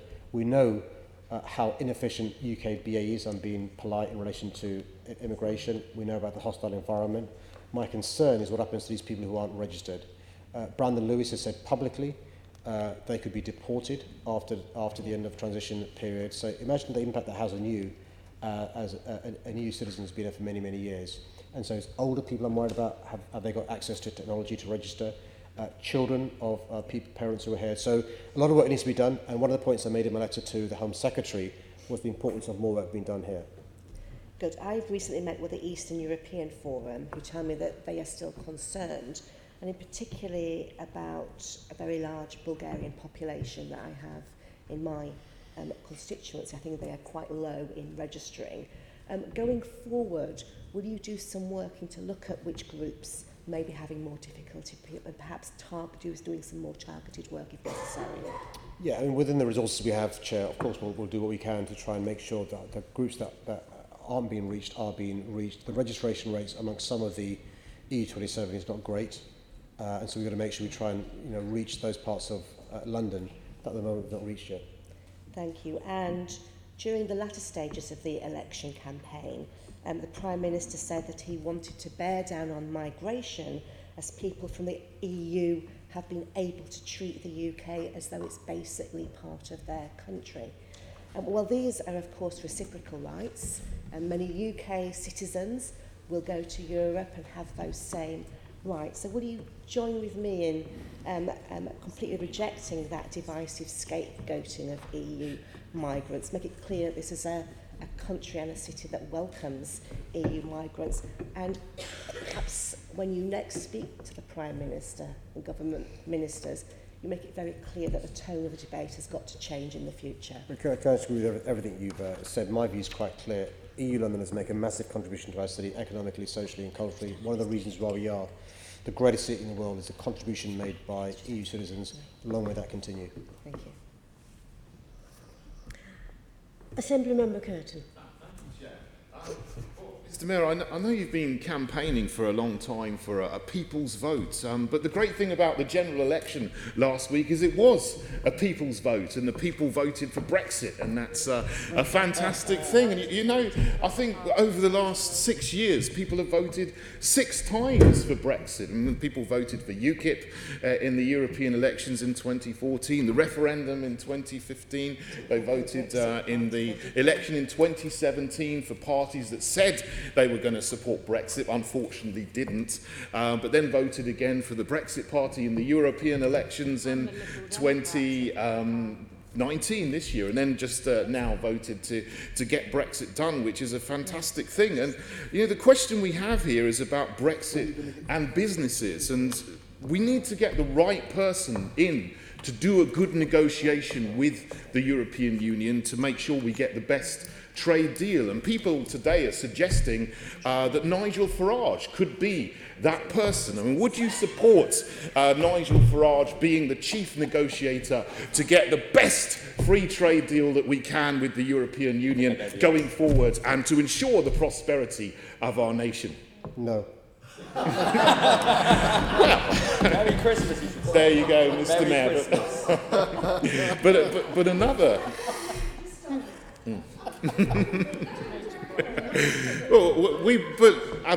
I'm disappointed that you don't think that would be a fantastic opportunity for the country. But we do also have another opportunity with Brexit, because President Trump in the United States of America has offered a big, beautiful trade deal between the USA and the UK. And isn't that something to look forward to in the future?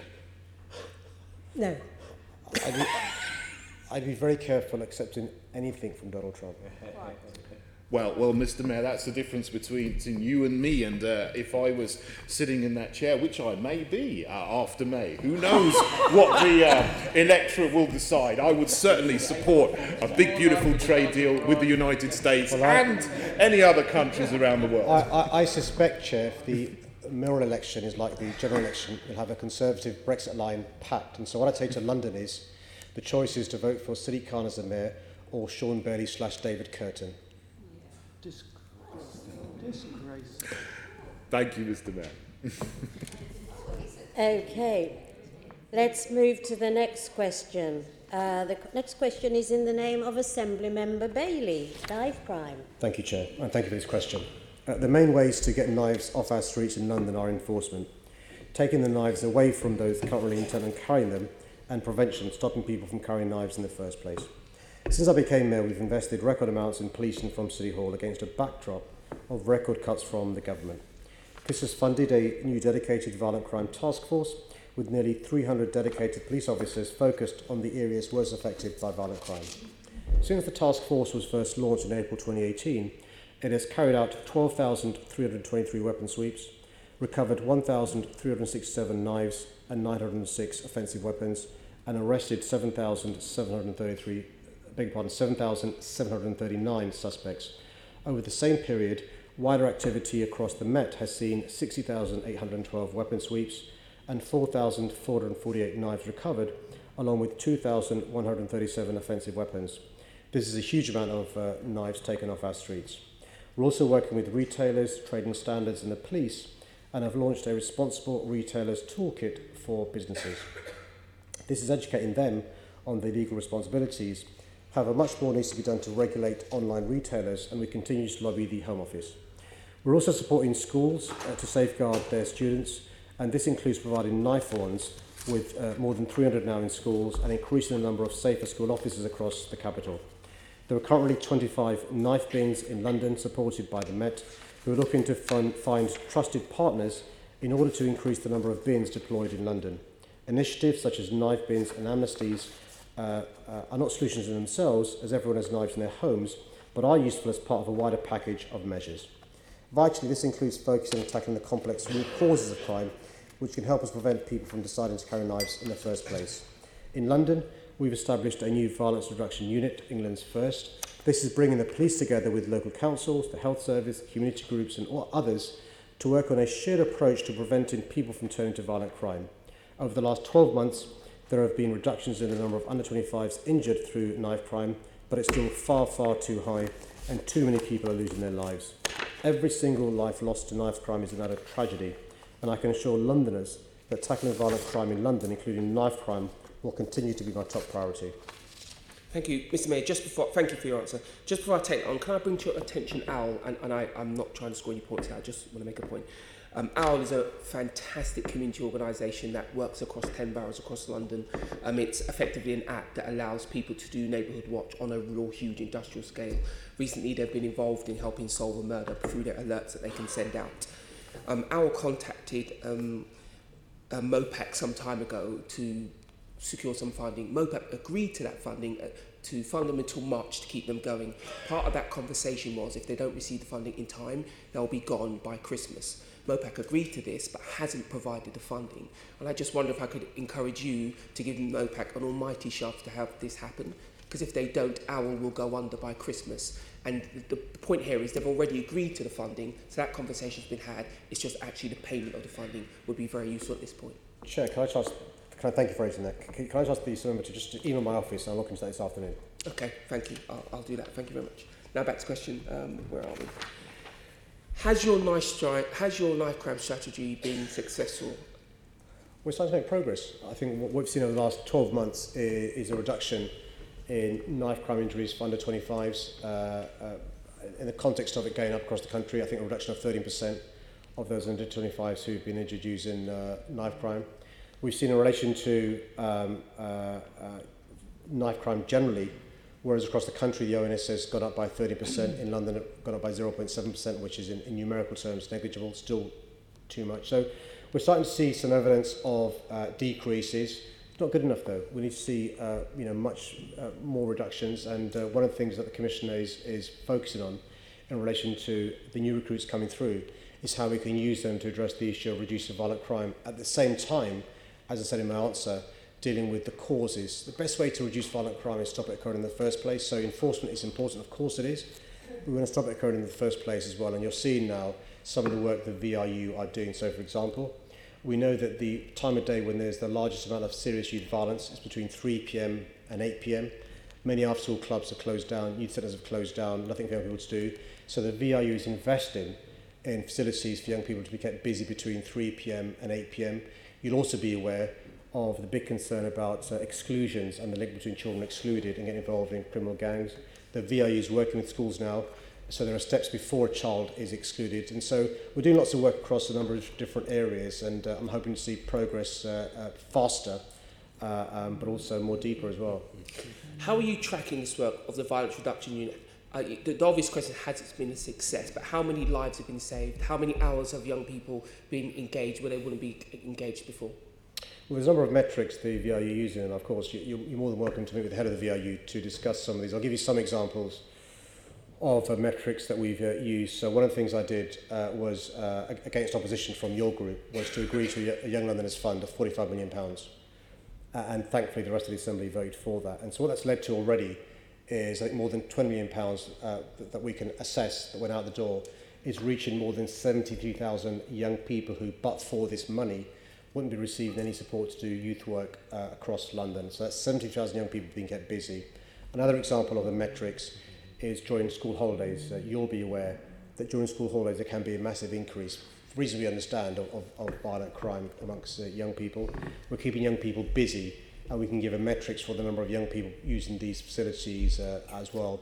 The other key metrics that the police are quite keen to use, for reasons that you'll appreciate, is what happens to under 25s in relation to not just homicides, but knife injuries. Not good enough, but the number of homicides of under 25s has gone down over the last year, but also knife injuries is going down. Another metrics is the amount of young people that youth workers that we pay for in A&Es and trauma centres manage to help, that so-called reachable or teachable moment. One of the things that we know is often a young person will go to GP practice or an A&E with a less serious injury, and then go back again a few weeks later, and then go back again a few weeks later, and it becomes more serious as time goes on, ultimately, unfortunately, leading to a homicide.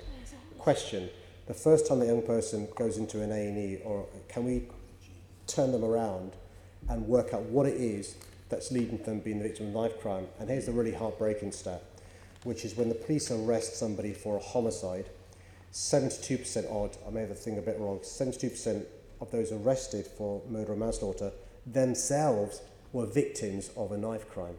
And that's why a number of different things we're doing to try and address the issue of both the causes of violent crime, but also the consequences as well.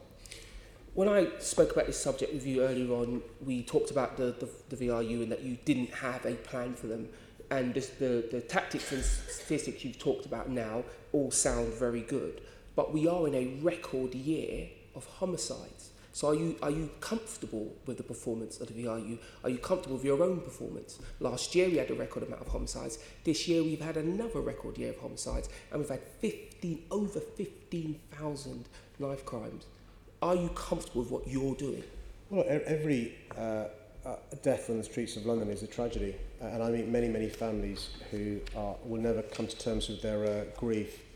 There is some good news, which is the government finally, and I've been saying for more than 3.5 years, with opposition coming from there, that we need to realise that cuts have consequences. And Prime Minister David Cameron, Prime Minister Theresa May didn't agree with me, and nor did the Assembly on that side of the room. Finally now we have a Prime Minister who agrees cuts have consequences, to the extent he's now partially reinstating the record number of officers cut.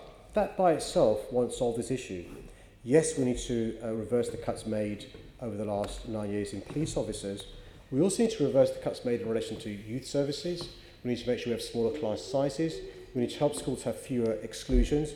We need to make sure we help PRUs. Many PRUs, people referral units, do a fantastic job and alternative provisions, but many of them are overstretched and under-resourced like our police. So we've got to help them as well. So one of the things I'll be saying to Gavin Williamson, the Secretary for Education, is we need support of our schools to make sure young people are equipped to reject those who invite them to join criminal gangs. Mr. Mayor, that broader picture is correct, but the things that you are responsible for, you were slow to start the VRU, very slow, and we've seen what impacts it now. It's been an absolute failure to deal with the pressure on the street. I spoke to a young man yesterday called Ian who said to me he's absolutely terrified to the point where he's considering carrying a knife. He asked me to ask you, what are you going to change? Talking about all the money you've spent, which by the way came from the government, the VRU has a lot of money in it, still does not cover the fact that you have failed spectacularly to make the streets of London safe. We've had 2 record years in a row for homicides. 2 record years in a row in homicide. What are you going to change materially to make our communities safe in London?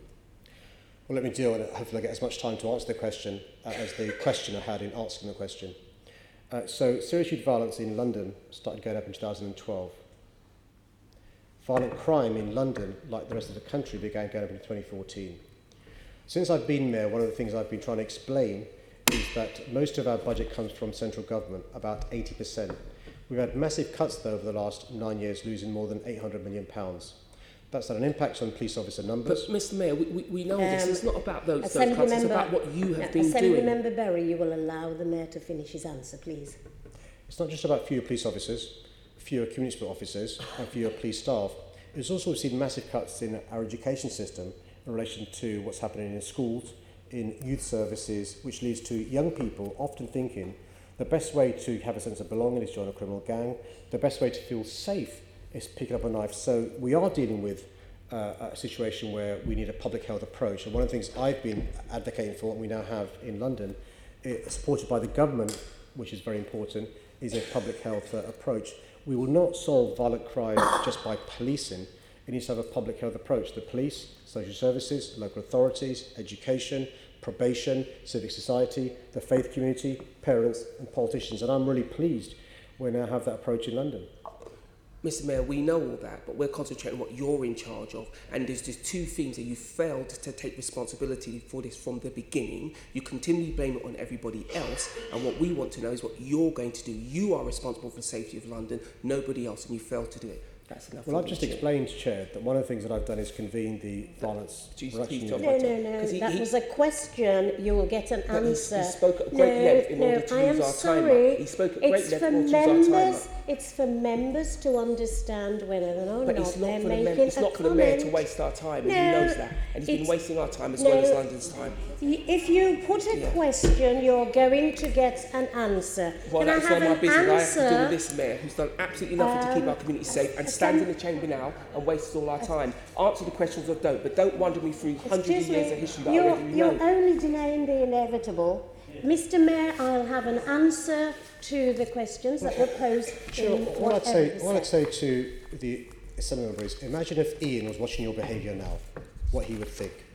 And I hope Ian and those who have been victims of crime and bereaved families will understand that I want to work with Tories to solve this problem. That includes the government and members of the Assembly. I'm just really sorry that they'd rather play political games with such an important issue. But when you talk about political games, let's talk about the fact that you haven't taken responsibility for this. You continually blame other people. You talk to us about the rest of the country. You're responsible for London. You're not the mayor of the country, you're the mayor of London. And when I speak to young people, they're terrified of what's going on in their community, and they say to me they do not see anybody taking responsibility. Where is the mayor? That's the questions I'm asking you. What have you done materially? Spending money is not the answer. Okay, it's the outcomes. We have to a keep telling us how much question money there. you spent will not give us a safe community. What gives a safe community is when you get a grip and you explain to people where you're going to make them safe and how you're going to make them safe. You talked earlier on about victims. Just be clear, you never spoke to a victim's family until 52 people had been murdered.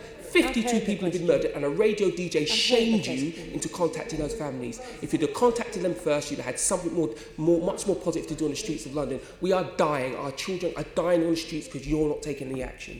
I heard a question in there, and Mr. Mayor, the question goes back to you. Sure, Do you wish to answer what are you doing about the issue of nice crime?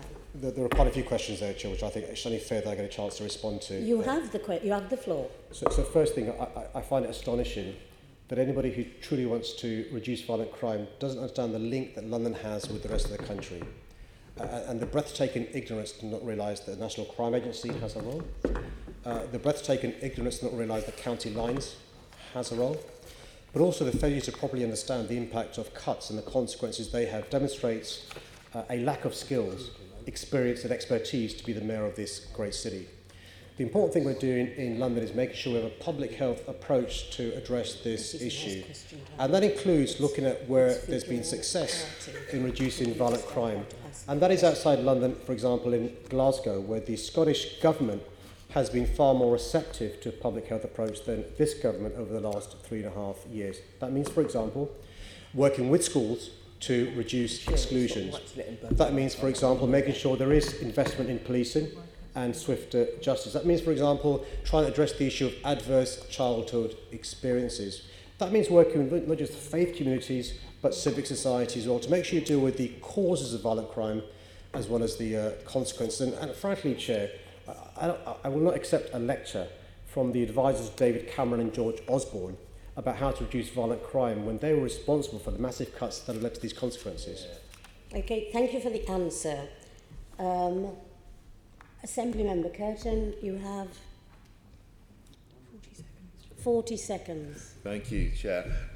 Mr Mayor, in your answer to Assembly Member Bailey, you made to cuts to the grant to the police service in London from the Home Office, but we all know that that's been mitigated by an increase in retained business rates that you have. Why did you not make any mention of that? And why have you not used the increase in retained business rates that you have, which you can spend on anything, to maintain police numbers as they were? Can I just thank you for giving me the opportunity to mention that I've diverted £45 million from business rates to a Young Londoners Fund.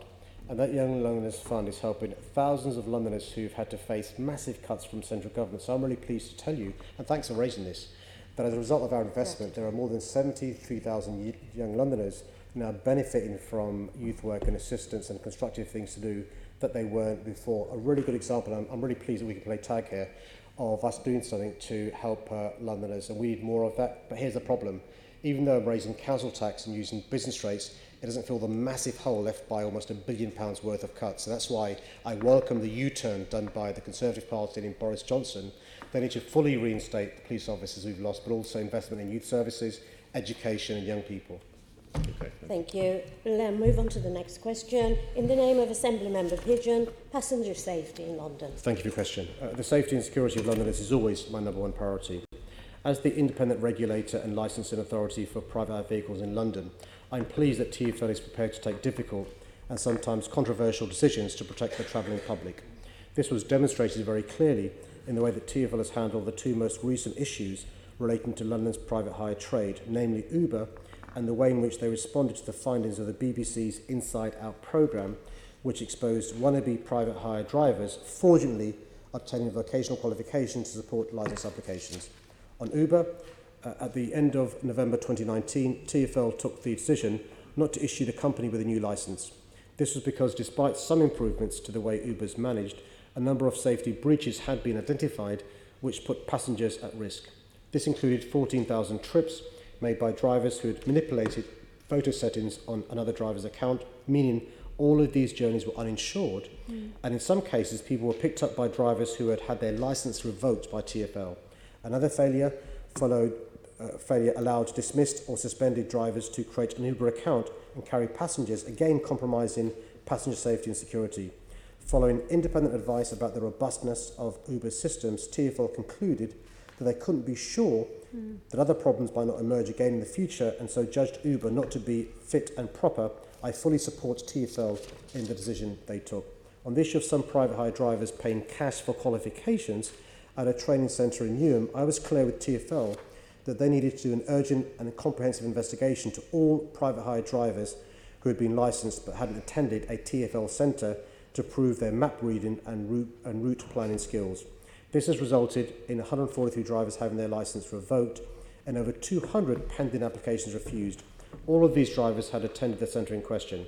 From February 2020, no vocational qualifications will be accepted as evidence of topographical skills, and all applicants for a licence will have to attend an accredited centre. This type of robust and decisive action is what the public expect, and I'll continue to support TfL in their vital work. Lovely, thank you very much for that. I'm pleased to hear that you personally got involved following the BBC Inside Out investigation. Can you just confirm by when you can guarantee that no one can cheat on these basic safety checks to be a private hire driver? The new system will begin on February 2020. So by then, nobody should be. That's really very welcome. Picking up on the issue of fatigue facing drivers, I welcome recently TfL has done some work relating to bus drivers, and excellent research by Loughborough University which was recently published. One of its findings was that 1 in 6 London bus drivers has fallen asleep driving at least once in the last year. And for some bus drivers it was far more frequent. And another finding was that 36% of drivers had had a near miss in the last year due to tiredness. So in terms of ensuring the safety of Londoners and passengers, will you commit today to extend this study into fatigue levels to look at taxi and private hire drivers as well? Well, let's deal with a number of those issues. Firstly, it's worth putting on record that this came to our attention because of the fantastic work done by Unite, the trade union. A good example of a trade union making recommendations that improve public safety. So it's not simply their workers who benefit, but the public benefits as well, both the consumer interest and a producer interest. As a consequence of the independent work undertaken by Loughborough, we're working with not just Unite, but the operators of the buses to make sure we address the issue of fatigue. The issue in relation to private hire vehicles is a bit more complicated because we've not got the same relationship with the operators as we do with the bus companies. You'll be aware of my concerns about the way the whole regulation around private hire vehicles work. We're lobbying the government in relation to a number of changes. The good news is the government recently had a task and finish group working with us and they've got some plans to make changes around here. As part of those conversations, we'll talk about, for example, London being able to decide the number of PHVs in London and more control of that. At the moment, we've got no powers to do some of the things we'd like to do. Different relationship with the buses for obvious reasons. But obviously, we'd like to address the issue of fatigue across all those who are responsible for taking people around our city. So would you look today, go away and look at how you could do a similar study with the private hire sector in London? We've got some big players, as we know, in the system there to make sure that we maintain safety for passengers and other road users in the capital. I think the issue is not knowing if there's a problem. We know there's a problem. The issue is what the solution would be. We've not got the same levers with operators in the private hire sector as we have with trams, which was also an issue, and buses and the tubes and the trains. So there's a whole issue around regulation of PHVs, and that's one of the issues that I'm hoping the government will resolve going forward. Once we've got more control and more levers, I'll give you another example, the gig economy. So we know many private hire vehicle drivers work for more than one operator, work many, many hours because of the skimming from the top made by the operators. So they've got to do that. And so they could go from one operator to another operator to another operator. So there's lots of concerns about loopholes, but actually the reason why the loopholes are there is because there is so poor regulation.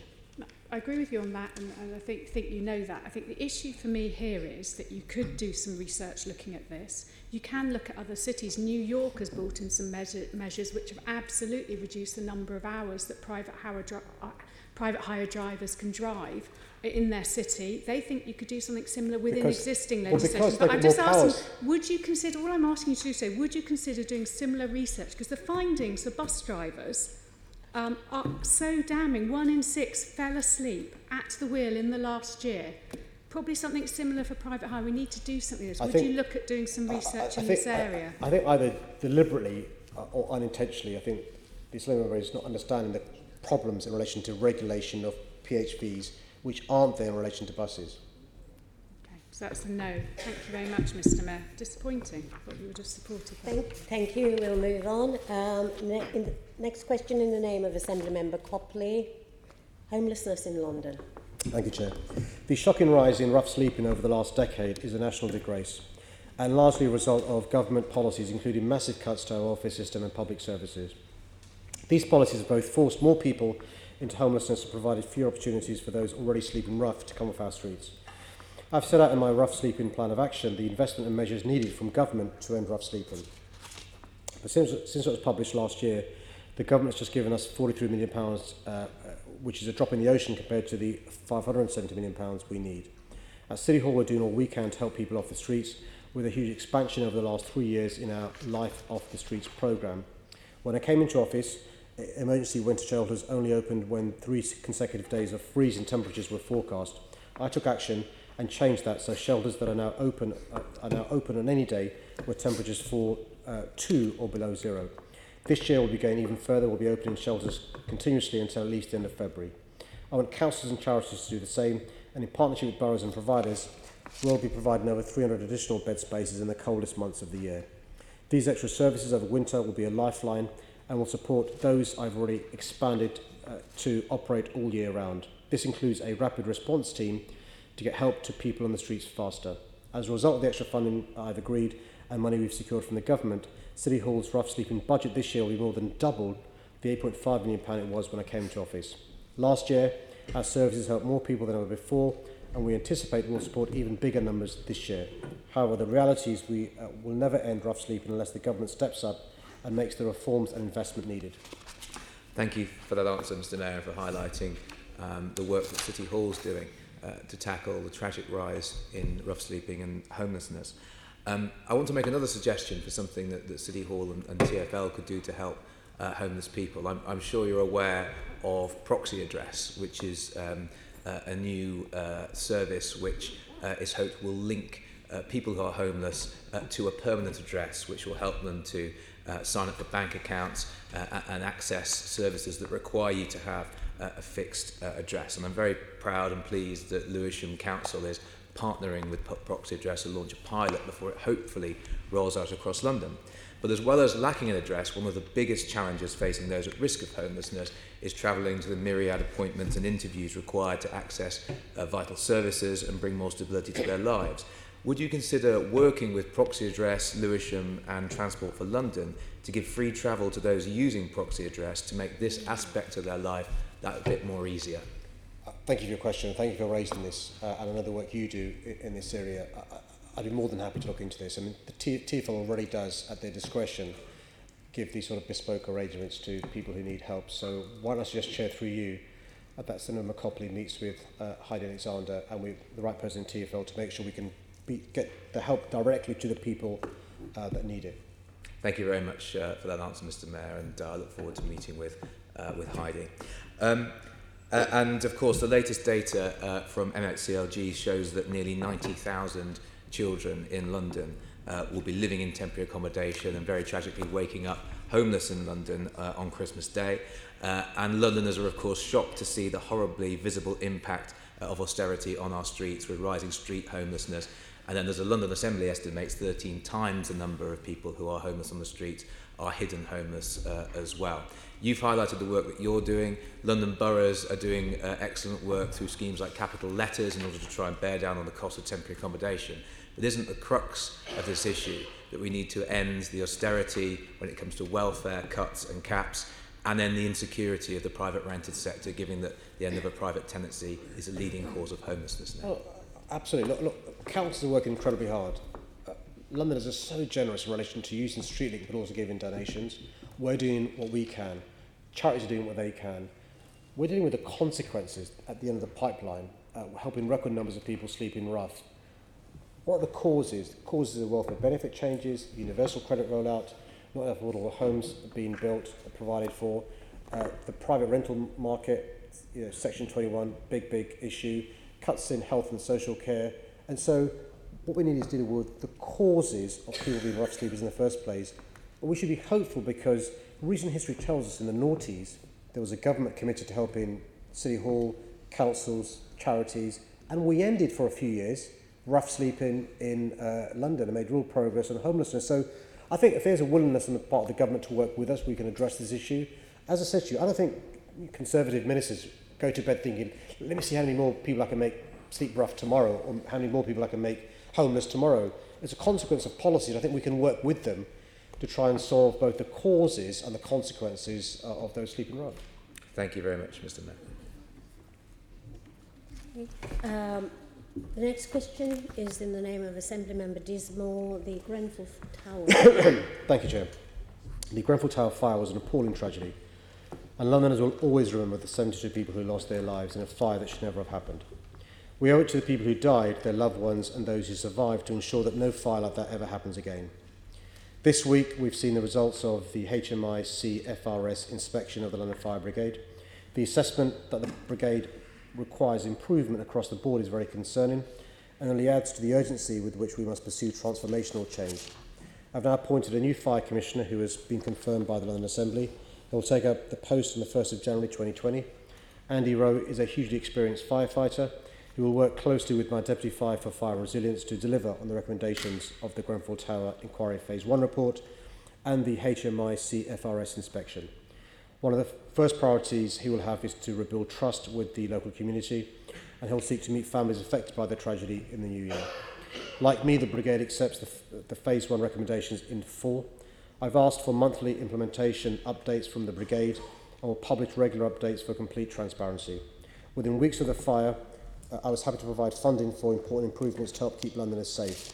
Drones and smoke hoods have now been introduced, and new aerial appliances have been purchased to be delivered next year.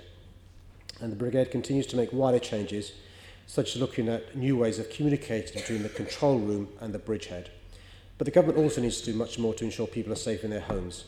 Dangerous cladding needs to be removed from all homes as a priority, and sprinklers should be mandatory in all purpose-built blocks. Transformational change to our whole approach to fire safety is now vital to make sure that everyone is safe and feels safe in their homes, a basic right we must deliver for all Londoners.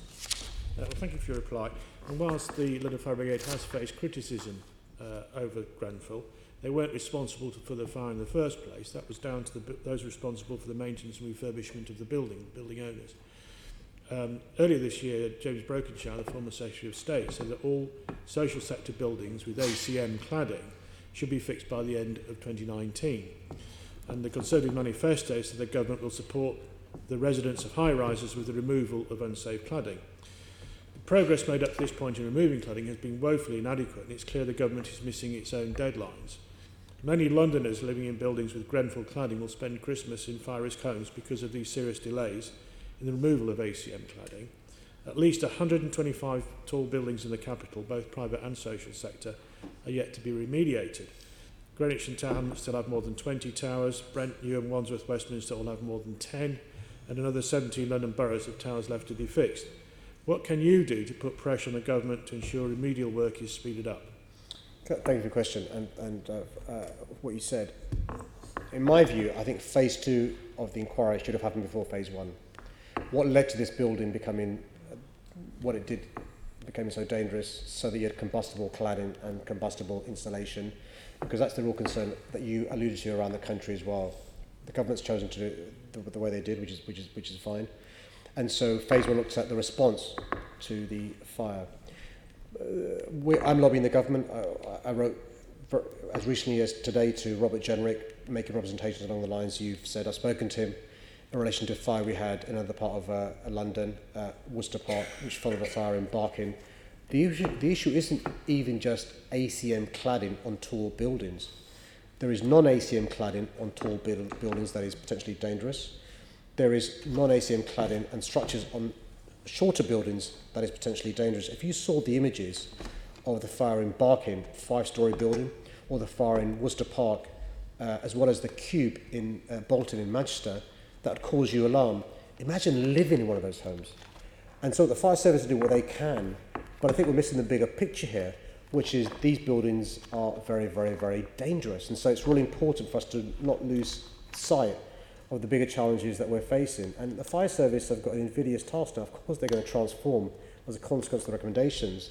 But the advice they previously had, that these buildings were safe and so you could advise people to stay put, is no longer advice they can use in those buildings. Well, thanks for that.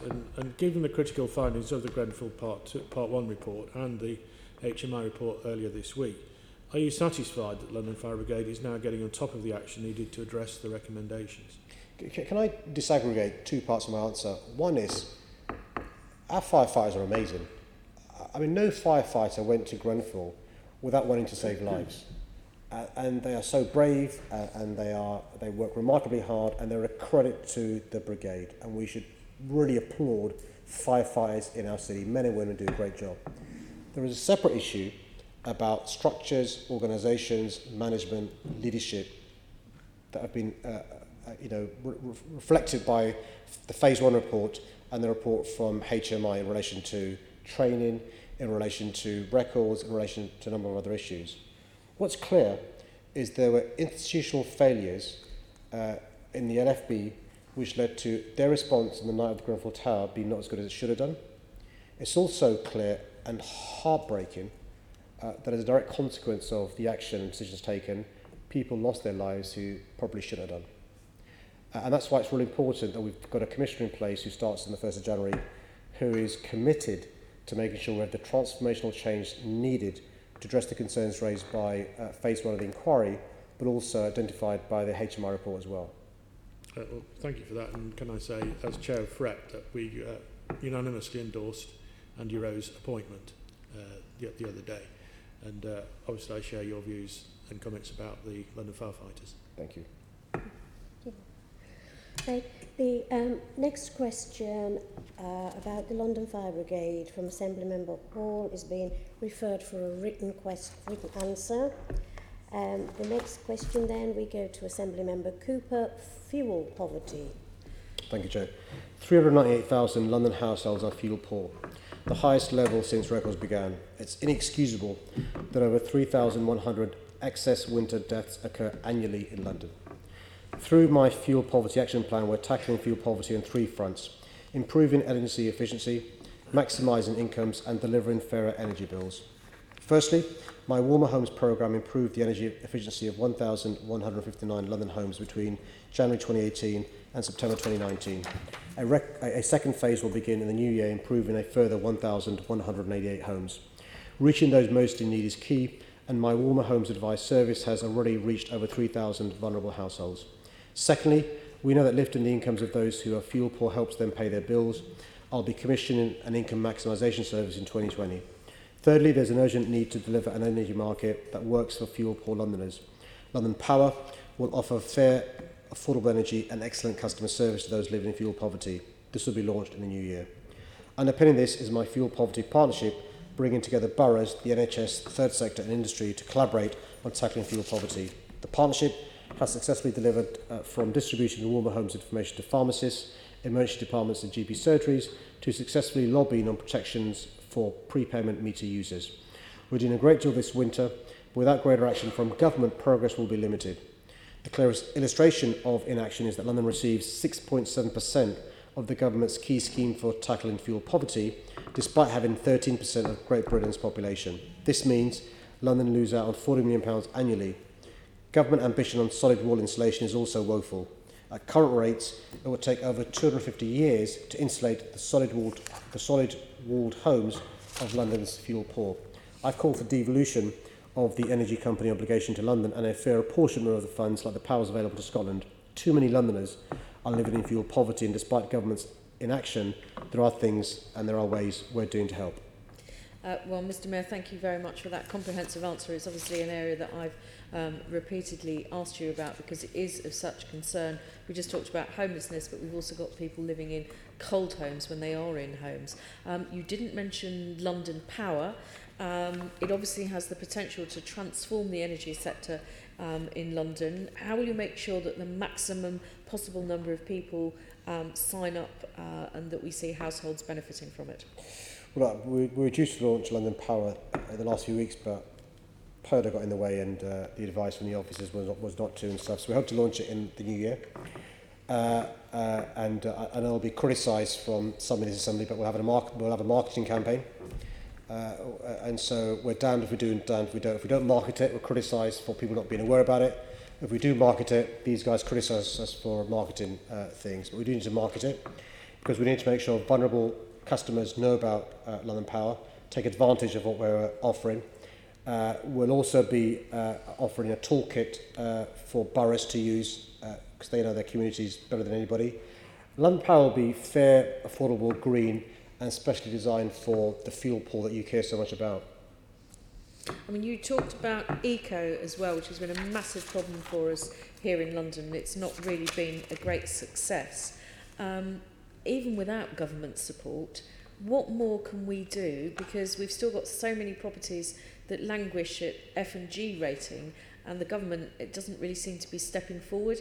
I mean, they scrapped the feed-in tariff. Is there anything that we can do? I know that you've had your own London Community Energy Fund, which has been really successful. I've just was privileged to host the Community Energy Awards, and there's some really fantastic work being done in London and around the rest of the country. Is there anything else that we can do to step up where the government isn't? Well, we've got to be honest, we can't fill the massive hole left by lack of government support. And that's one of my frustrations around the climate emergency as well. There's only so much we can do without national government support. We're doing record sums from City Hall. City Hall's ever done the stuff we're doing. So we are helping record numbers through energy for Londoners. We are making sure as many homes as possible are insulated, retrofitted in relation to energy efficiency and renewable measures. You've talked in the past about the London Boiler Cashback scheme. So we're doing what we can, but we're helping people across London in the sort of single thousands, when we really need to be helping Londoners in the tens of thousands. And so what I'm hoping, now that the government's got a new mandate for a period of time, and bearing in mind it's a real blight, the issue of fuel poverty in London, and one of the richest cities in the world, the government will realise they've got to step up now and give us some support. And by the way, this can create jobs for the future. You know, we could have a Green New Deal that not only helps those who are fuel poor reduce the numbers of winter deaths, but also creates jobs going forward. It's a win-win. Well, I'm really hoping that we are going to see some positive action here and devolution of power and responsibility to City Hall. Thank you very much, Chair. The Brexit Alliance are out of time, so we go to the next question in the name of Assembly Member Arbour. Thank you, Chair. Enabling works for the new cycleway between Brentford and Olympia started at Kew Bridge last week. The main works are due to start on Monday. There is strong support for this new route. 59% of people who responded to the consultation supported the plans. Any further delay is another day in which people face unnecessary road danger. This new safer cycling route will enable many more people to get around with confidence on foot and by bike. For this reason, the scheme should not be delayed. TfL has worked closely with the boroughs of Hounslow, Hampstead and Fulham to design the scheme, and I commend both boroughs for recognising the urgent need to make London roads safer. The main works have been planned to start over the Christmas holidays because roads are up to 15% quieter during this period. TfL will monitor traffic in the area and adjust traffic signal timings where necessary. TfL is running an extensive communications campaign to ensure people in the area are aware of the works and encourage them to use alternative routes where possible. As I've made clear before, I want Hammersmith Bridge to reopen to traffic as quickly as possible. The project to do this now is up and running, and work started on the site in November.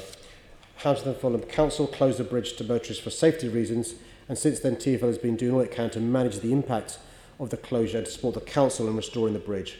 TfL has also allocated £25 million to the project and will continue to support the council in identifying the remaining funding for the restoration. I understand that Conservative ministers said during the election campaign that they would help also with funding if returned to government, so I look forward to seeing this money made available in the near future. TfL is managing the impact of the bridge's closure using every resource at its disposal, including making traffic signal changes, adjusting local bus services and providing an enhanced dial ride service. Thank you very much. Would you agree, Mr Mayor, that now Brexit has been done, that for the residents of Kew, Hammersmith should be done, for the residents of Barnes, Hammersmith should be done, for the residents of Chiswick, Hammersmith should be done, for the residents of Putney, Hammersmith should be done. Right across southwest London, the most important problem facing those residents is that Hammersmith Bridge and the impact of its closure should be fixed. Under those circumstances, do you not think that your answer to the question about the simultaneous work being carried out whilst the bridge is closed on the new cycleway is going to exacerbate the problems of all of the residents of the areas that I have mentioned by limiting the amount of road space which is available for traffic which has already been displaced? Well, the two short points I'd make, starting to respond to that question, is in the last 3 years alone, along that period we're talking about where the cycleway will go, there have been 155 pedestrian and cyclist casualties in the last 3 years alone. 2 people have lost their lives and 20 more people have suffered serious injuries. And I've met bereaved families who suffered RT accidents and also those who've suffered serious injuries. I think we can't wait a day too long to make that path safer. And the second point I'd make is actually doing these works, starting these works over the Christmas period when there's less traffic, learning the lessons of previous construction to try and reduce the inconvenience is, I think, the sensible way to progress. I would suggest, Mr. Mayor, that by having Hammersmith done would mean infinitely fewer deaths, for example, from the increased pollution which is going to be created by the simultaneous work on the cycle highway and the effects of the closure of the bridge will outnumber the possible fatalities which might be caused because there is no cycleway. Secondly, I would say that for the residents of southwest London who are being caused the most incredible inconvenience as well as the health problems by Hammersmith not being done, is that you have failed to take strategic action on this. I raised the matter before and I said if you were really an activist mayor who wanted to get something done, you wouldn't hide behind the financial restrictions which Hammersmith and Fulham suggested of putting in your way of doing this. You would step in, you would build a bridge, you will put in a temporary bridge straight away, and you gave me undertakings that you will consider the proposals for a temporary bridge to get Hammersmith done. And when the work is done, then you would ask for the bills to be paid. That's what an activist mayor should be doing. That's what a strategic mayor should be doing. And you will be solving infinitely more problems by doing this rapidly. And I would suggest to you, there will be many fewer deaths. I suggest you get answer in writing because you've run out of time. Okay, let's go to the next question, which is in the name of Assembly Member Dr. Sahota, London's crumbling hospitals. Thank you, Chair. London has some of the worst GP and hospital buildings in Britain, and these facilities are compromising patient care. They're another example of underinvestment and neglect by successive Conservative governments. It's not satisfactory to just simply patch the roof up with scraps of money from the government. We want to transform our health and care estate and ensure it works effectively for all our communities. That's why, as part of the devolution MOU, we established the London Estates Board. We were clear decisions about London should be taken in London for Londoners. We want to make our facilities world-class, as well as identified opportunities to build the homes Londoners need. We now need the government to use the spend review to devolve a multi-year capital settlement. All we've had so far is empty promises. Take the announcement you mentioned in your question made earlier this year to build 40 new hospitals. That promise was broken before the end of the day. Any additional investment in the NHS is welcome and much needed. New facilities in Whipps Cross, St George's, Hornchurch and improvements in Croydon are vital to these communities. The crumbling buildings at Epsom and St Helier must be dealt with, but we estimate that at least £8 billion of new investment is required in London alone over the next 10 years. Thank you, Mr Mayor, for that answer. You know London has the largest backlog of hospital estate repairs anywhere else in the country. Are you concerned that the hand-to-mouth existence of the NHS trusts is putting pressure upon them to sell their land, which they can ill afford to do so? I am. Objectively, if a trust has very little money, if the buildings they're using need massive modernisation, you can understand why they'd sell off an asset to the highest bidder to try and improve the service they provide. But to me, it doesn't make sense for the taxpayer, whether it's government, city hall or councils, to allow that to happen, because that is an asset we could use to, for example, provide affordable homes that the workers in the hospital really importantly need, which affects recruitment and retention. But also, if we properly funded the NHS, decisions will be based upon important clinical reasons rather than to raise maximum buck to invest in the NHS. That's why it's important to have a joined-up long-term approach. And that's why the London Estates Board is part of the solution. The MOU is part of the solution. We need a long-term capital investment in the NHS over 10 years, but also guaranteed revenue expenditures going forward as well. Yes, and of course, there's a hospital in Hillingdon, which happens to be in my constituency, and also that of the Prime Minister. This has the second largest bill for repairs in the country of something like 107 million pounds, and they've been given an emergency loan of 16.5. And so the residents are obviously concerned about that this idea that hospitals will be built right, 40 hospitals will be built, is just a propaganda by the government. Well, look, this is clearly just seed funding, and what you need is serious funding. And I think now the election's out of the way, I'm hoping the Health Secretary, the Chancellor and the Prime Minister will realise we need massive investment in the NHS, not just the estate, but also in its people. You know as well as I do, there are record numbers of vacancies in the NHS in London, so lying about the number of new nurses, lying about the number of new hospitals doesn't help anybody, and it's important the government gets serious about the investment Hillingdon needs, but also the NHS generally across London and across the country indeed. Yes, and of course I know that money has been given for the Epsom and St Helier Hospital development, but of course residents are concerned about that this will have a net loss of beds and a net loss of services. So will you be applying your 6 tests to this scheme? And when you have applied them, will you let me know what your findings are, please? Absolutely, Chair. Why don't I agree to ensure that my health advisor speaks to Dr. Sahota, because it's really important that the 6 tests that I set out as a result of the independent report are used when it comes to these sorts of decisions. And so let's work together to make sure the right decision is made using an objective criteria based upon expert advice. Great. Thank you, Mr. Mayor. Thank you. Apology first regarding the typographical error in the next question, Mr. Mayor. This is on detection rates.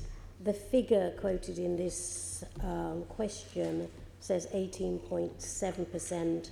The corrected figure should be 19.35%. And that's a question from Assembly Member Umesh on sanction detection rates. I'll take this question. Thank you, Chair. Sanction detections are when offences have been resolved through a formal sanction, including being charged or receiving a caution. The current level of around 8% is far too low, something that the Commissioner and I have said before. My Deputy Mayor for Police and I regularly discuss this with Met senior leaders as part of our oversight. The problem of low sanction detections is not limited to London. Annual detection figures show a fall in rates nationally since 2014.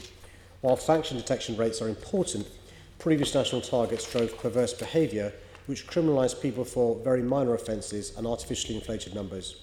In London, the decline in sanction detections are linked to falling officer numbers, historically low numbers of detectives, the rising complexity of high harm crimes, as well as an increase in non-crime demand on the police, including mental health and missing persons. The MPS is working with the CPS to improve the quality of case files to ensure charging decisions are made where appropriate. We can't shy away from the fact that Met's having to do more with less. The crippling government cuts to police funding since 2020 have resulted in officer and detective numbers falling to a 15-year low last year. The fact is you simply can't do justice on the cheap. Thank you very much, Mr. Mayor. Look, there's a whole number of issues why this is important, but I do feel austerity has taken the eye off the ball about sanction detections, because this is the way that we should judge, or one of the ways that we should judge effective policing. So one of the issues around, could we ask you, Mr. Mayor, will you have in your regular meetings with the Commissioner, start asking some real in-depth questions around sanction detection rates and ask the Met to bring forward their own plan in a much more, not just in terms of your conversations, but in a much more dynamic way with with Londoners about why sanction detections, their part in producing it. I know there are other factors of why sanction detection rates don't happen, but what can the Met do to improve this situation? Thank you for that question. I mean, so in short, yes, you're right, there are other factors outside the police's control, but what can the police do in those things within their control? the good news is the Met Police Commissioner and her deputy and her team are well seized of this concern. The two big things they've started to do, which hopefully you'll welcome, is firstly, you'll remember the example of an officer who first comes to you when you report a crime, takes down the details, passes it to another officer, he or she passes it to another officer, and somebody else investigates, and things get lost before it reaches the CPS. One of the things the police is doing as part of improving sanction detection rates is something called the Strengthening Local Programme. What that means basically is one officer will hopefully take charge of the entire investigation, which is really important because the handover can lead to balls being dropped. And so more routine investigations will be undertaken by response officers. That also means that detectives are freed up to concentrate on other issues. And the second thing, which will hopefully you'll find welcome, is we are recruiting now more detectives. You'll be aware nationwide shortage of detectives for a variety of reasons. We're now recruiting record numbers of detectives, and we've also got direct entry detectives as well, which are helping police officers. So the idea is that detectives can do the stuff which needs detective expertise. Officers will do more of the investigation all the way through. So we're making sure the police are raising their game. But I'm glad you recognise there are other parts of the CJS which are also a concern. And I do recognise and welcome the issues around some of the reforms about police officers owning investigation of crimes. Exactly. Yeah. But combined by that with screening out crimes, I'm worried about the quality and level of supervision, the pressure the police are under, and what we need to understand is what is actually going on with actually crimes being reported and then fed back to people. We're screening out far too many crimes. I share with you a desire to tackle violent crimes and sexual violent crimes, and they are very complicated crimes to investigate, the latter that I just mentioned. But what's happening too often is their screening out process is about managing the process rather than actually detecting crime. Now, in some cases, I accept we won't ever get to the bottom of that, but we really need to be assured by police management and what's actually happening on the ground, that they're on top of this and that they give us some confidence, or more importantly, give confidence back to Londoners about what's going on in terms of when people are brought to book. Very good. So I'm concerned, like you are, about how the rationing of finite services occur. We call it triaging, and so you call it screening out. So the BCUs across London, all 12 of them, understand there are pan-London priorities, and there are local priorities that a BCU will have, actually a borough will have, and not all boroughs have the same priorities. Antisocial behaviour is more priorities in some areas, less so in others. So what you call the screening out, I call the rationing or the triaging, differs, say for the pan-London ones, depending on which borough you're operating in. I've got to be honest though, the triaging at the screening out is different now than it was 10 years ago. Because we've got fewer police officers, fewer front-end officers, and the bar, I'm afraid, is higher than it was. So you will receive complaints from constituents about crimes that used to be investigated properly in yesteryear that aren't now. That upsets me as well as it does to your constituents and my constituents, and the police are trying their best with the limited resources. As we get more officers coming on stream, things will improve, but here's the problem. The officers coming on stream are junior officers. That's why I was really pleased you raised the issue of supervision and management. So we'll have these new officers coming on stream, 1,300 thanks to our funding from City Hall. Who's going to manage them and supervise them? So the police are thinking about how they manage and supervise these officers. Not least, we don't want to train them up and then they leave because of lack of supervision. And so you've identified the challenges. We're trying to address those.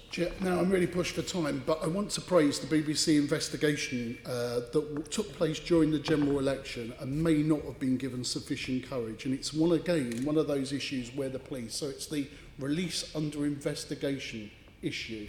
So I think not in the last year, but in the previous year, from when it was first introduced, 2017, we had over 46,000 crimes that were released by under investigation.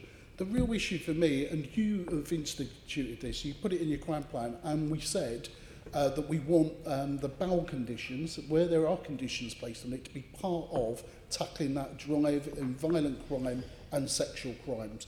Now, we heard a number of stories of what happened outside, and I think they are scandalous, aspect of that. I don't want to bring the police into disrepute. I think they work hard on behalf of our communities. But here in London, if those figures are correct, then we could be sitting on a big problem. Now, the big problem for me is we've got a separate bail custody command from people working on the ground. There's nothing more that drives morale even lower in terms of serving police officers if you think you're arresting people and bringing people to book and actually they're being sent out the door the next day, particularly when they are a threat to our community and there's no conditions placed on it. Can you urgently, because I'm not sure if the police have done this, now the general election is over, is look at what is the situation in London, that we re-emphasise that bail conditions is an important part in driving down and protecting, driving down crime and protecting our communities, and also just ensure that there aren't any consequences, adverse consequences by this system that's been imposed on policing, probably through austerity. But we need to bring it back onto our side in tackling crime. So can I just be candid here, as I often try and be, is I think a huge mistake was made in bringing in these changes. The release under investigation system has not worked. It was a mistake and the consequences have been awful. I've discussed this with the Commissioner. I've also discussed it with the current Home Secretary and the previous one. I think the government realised it's not working. I think the BBC investigation was useful empirical evidence, including case studies of the consequences. And I'm lobbying the government to change this system. It isn't working. You mentioned the morale of the police. Imagine how a witness or a victim feels when they report to the police, often taking raw courage to do so, see somebody arrested, taken to police station, and then, inverted commas, released on an investigation. Not even bail conditions attached. And so we discussed earlier the issue of swift justice. This is the opposite of swift justice. And so I will continue to lobby the government. I'm optimistic that we'll get some change here. I think sometimes you've got to put your hand up and say, we brought this change in, it's not worked, let's do a U-turn. Just very quickly, Mr. Mayor, it's not an operational aspect, it's a policy aspect. No, it's the government. And we need to be telling what we expect in terms of London policing and about how that policy is enacted to avoid some of those scandals. Thank you, Chair. Okay, before we go any further, will the Assembly agree to suspend Standing Order 2.9b? Agreed. We have four more questions. The next one is in the name of Assembly Member Shaw, vitality of small businesses and high street. If we can focus the question, Mr. Mayor, that would be appreciated. Thank you, Chair. Small businesses are the backbone of London's economy. Our high streets are not only vital business hubs, but central to the life of our communities. That's why the work that the FSB has done and that we're doing at City Hall to support SMEs and revitalise our high streets is so important. Giving London more control over taxes like these would allow us to better support high streets as more people shop online and we face economic uncertainty due to Brexit. The taxes I refer to, of course, is the amount London businesses are forecast to pay in business rates.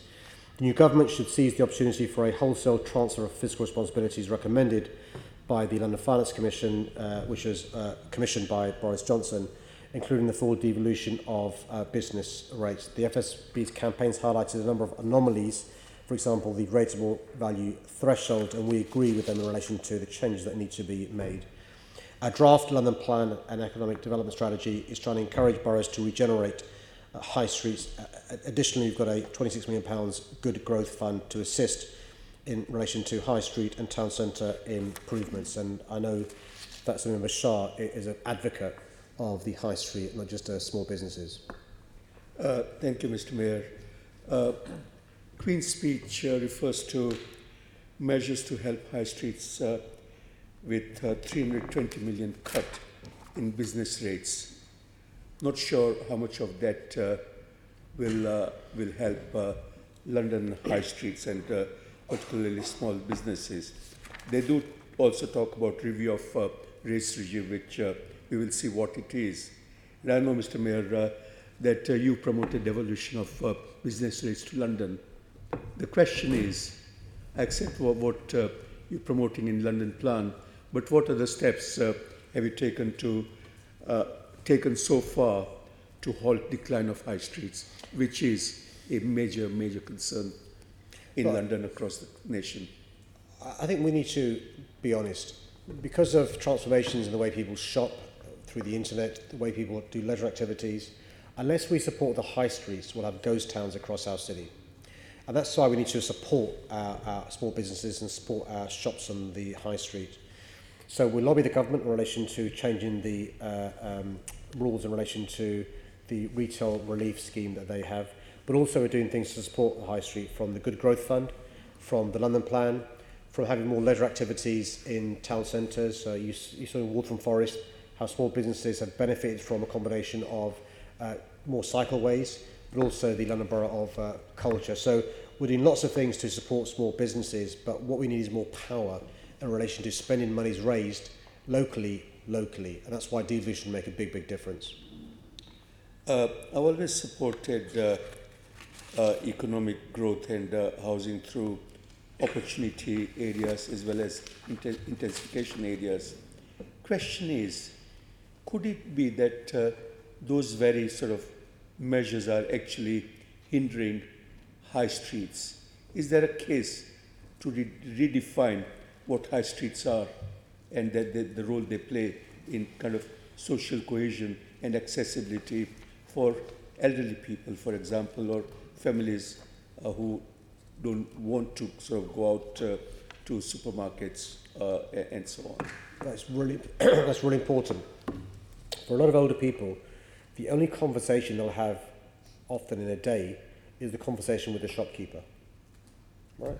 There are fewer post offices. Many older people won't go to the local pub. And so you've identified a really important benefit of a vibrant high street in relation to loneliness, dignity, community cohesion. And that's why you're right to ask the question, is the criteria we use good? We're looking into this in relation to the work we're doing. One of the reasons why we're supporting the high street is this very area. That's where culture is important. We supported a scheme in Lewisham where culture was used to help older people, to get them together to address the issue of loneliness. But you're right to identify whether it may be a hindrance, the current opportunity and intensification area, or a help. We always review this regularly, and we're looking at what we can do to address the very issue you've identified. I think when we look at opportunity area projects and so on, perhaps we could be missing a trick out there in terms of getting some benefits from those large projects coming up, which can actually sustain some of the high street regeneration that needs to happen. I'm not sure if that is being done by planning authorities, or how much of London Plan can help to achieve this. Thank you. We'll do what we can. As I said, my answer in the draft London Plan, good growth, find other areas work we're doing in the economic strategy, but any more ideas, I know the Assembly has got huge experience, particularly within outer London high streets, more than happy to listen to. Thank you, Mr. Mayor. Next question is from Assembly Member Gavron, Public London Charter. Thank you, Chair. London's amazing network of public spaces is part of what makes our city so special. It shapes the way our city looks and has a profound impact on how and where we meet, walk, exercise, play, shop, eat and socialise. The public realm has a key role to play in achieving good growth, bringing people together, promoting social integration and creating a healthier, more livable city. That's why my new London Plan states that whether publicly or privately owned, all new public spaces should be open, free to use and offer the highest level of public access. As outlined in the London Plan, the Public London Charter, as an SPG to the plan, will set out principles for the management of new public spaces. This will ensure they're inclusive places that all Londoners can enjoy, and that any rules or restrictions are only those that are essential for the safe management of the space. Thank you for that answer. The London Assembly is very interested in this Public London Charter because we passed a motion unanimously backing it, because we're concerned about the lack of access in many privately developed and owned and managed public spaces. It's very good, the definition that's given of public space in the London Plan. It's very extensive, going from pathways, waterways, alleys, streets, squares and all kinds of civic spaces. And these are London's outdoor Londoners' outdoor living rooms. They really are critically important as we make the city denser and as the population increases. But you've emphasised inclusive growth, and access is crucial. And I'm just wondering, it's not absolutely clear to me how we're going to make sure that all the users of public space are involved in framing and the detail of your Public London Charter. I mean, it is a very important SPG because it actually will flesh out what's in the London Plan, and the London Plan will be bound by what's in the SPG. So I'd like you to just explain, because we know that certain groups don't feel welcome. There are barriers to access, and I would highlight old people, teenagers, people with disabilities. I'm finding it very hard now to navigate public space. No, sure. So I'm just interested, how are you planning to make sure that we actually get the broadest number of users feeding in to the consultation? Well, look, thanks for your question. I mean, to give you an example of how important your question is, we know, for example, the large number of children in Lambeth who, find it quite scary and intimidating to go to the South Bank, right? And that's quite a welcoming space where public realm is open. So we've got to think about public realm and make sure we don't allow, because it's owned by private companies, to stop members of the public being able to access that. What we're doing, just to reassure you, is making sure that when it comes to devising the Charter, we have proper research and consultation with the diversity that is London. Older people, people with disabilities, some invisible, some visible, minorities, poorer Londoners, and others, to make sure we get it right, including developers, by the way. They should be part and parcel of the consultation taking place.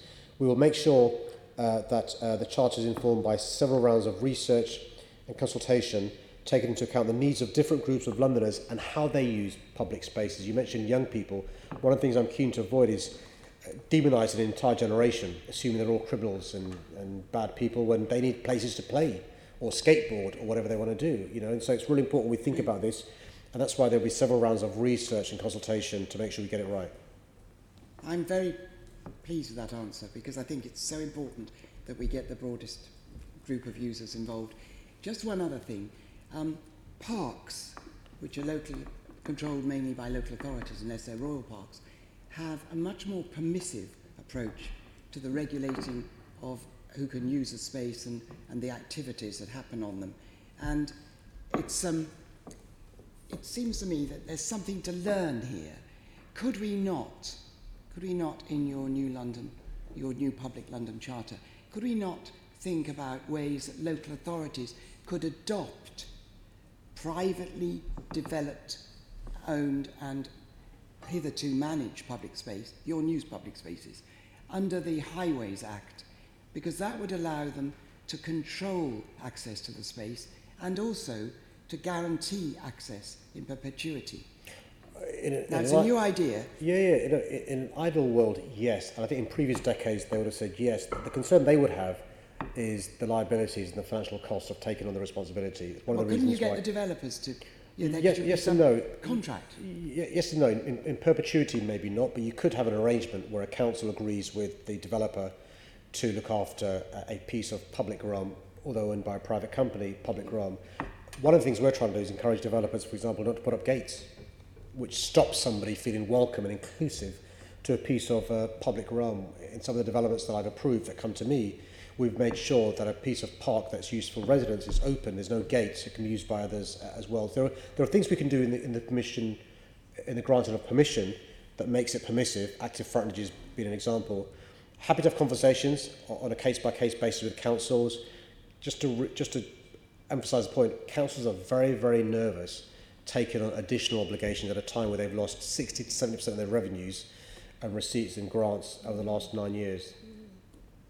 Yes, but there could be a way that it's finessed, I think. There could be a way. It's Always a recommendation that comes out of the Centre for London's the research report, Public London report. Well, one of the reasons, Chair, we commissioned the Centre of London is because we want to think outside the box, and so any ideas gratefully received, more than happy to look into them. Right, okay. Okay, next question is in the name of Assemblymember Berry, we wish a speedy recovery, and I understand Assemblymember Russell, you wish to pose it to the Mayor. It's renters' rights and ending no-fault evictions. Thank you, Chair. Now that a new government's in place, I see no reason for them to delay this any further. Section 21 of the 1988 Housing Act, which enables no-fault evictions, is a major source of worry for the 2.4 million Londoners living in the private rented sector. It should be scrapped as soon as possible. The constant threat of this type of eviction means that London's private renters, including a growing number of families with children, struggle to plan their lives. Many are also scared to complain about poor standards or unfair rent increases for fear of retaliatory eviction. At the sharpest end, Section 21 is responsible for forcing many of London's families into homelessness. I've been campaigning with renters, organisations and housing charities for Section 21 to be scrapped. In July, I published my blueprint for reform of the private rented sector, calling for this and the introduction of open-ended tenancies alongside a package of measures to improve renters' rights and reduce the cost of rent in London. The last government finally committed to ending Section 21, but it's clear that this commitment has not been put into action, and their proposal fall far short of the wholesale reforms needed to protect Londoners who rent. Thank you, Mr. Mayor. Obviously, we agree that renters need much more protection and that Section 21 should be abolished. In fact, the Assembly agreed Sian's motion on it in July 2018. Now, I'm concerned that the most recent Queen's speech didn't mention a housing bill, despite the government having run a consultation on abolishing Section 21 and it being in the Conservative manifesto. Now, we're obviously due another Queen's speech today, but we're worried that the government may not make it a priority again. So will you meet with the new ministers to raise abolishing Section 21 as a matter of urgency? Thank you for the question. And can I just say, this is a good example, the Chair alluded to this, of us working closely together on an issue that affects all Londoners. And so it's a good example of cross-party work.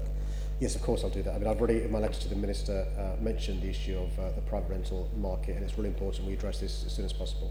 Thank you. Now, I'm also worried because the government just doesn't understand the reality of renting, and we saw just how out of touch they are during the election campaign. So at a hustings organised by Shelter, the panel were asked how they defined an affordable rent. Housing Minister Luke Hall said it was 50% of income, and that is clearly not affordable. The rest of the panel agreed with Sian that the maximum should be 30% of take-home pay.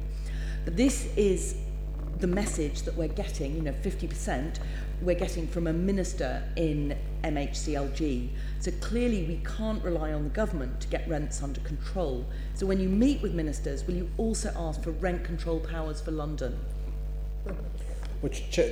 Firstly, I think even the Green Party should give this Labour Mayor some credit for ditching the dodgy definition of an affordable home that the previous Mayor had. And it wasn't 50%.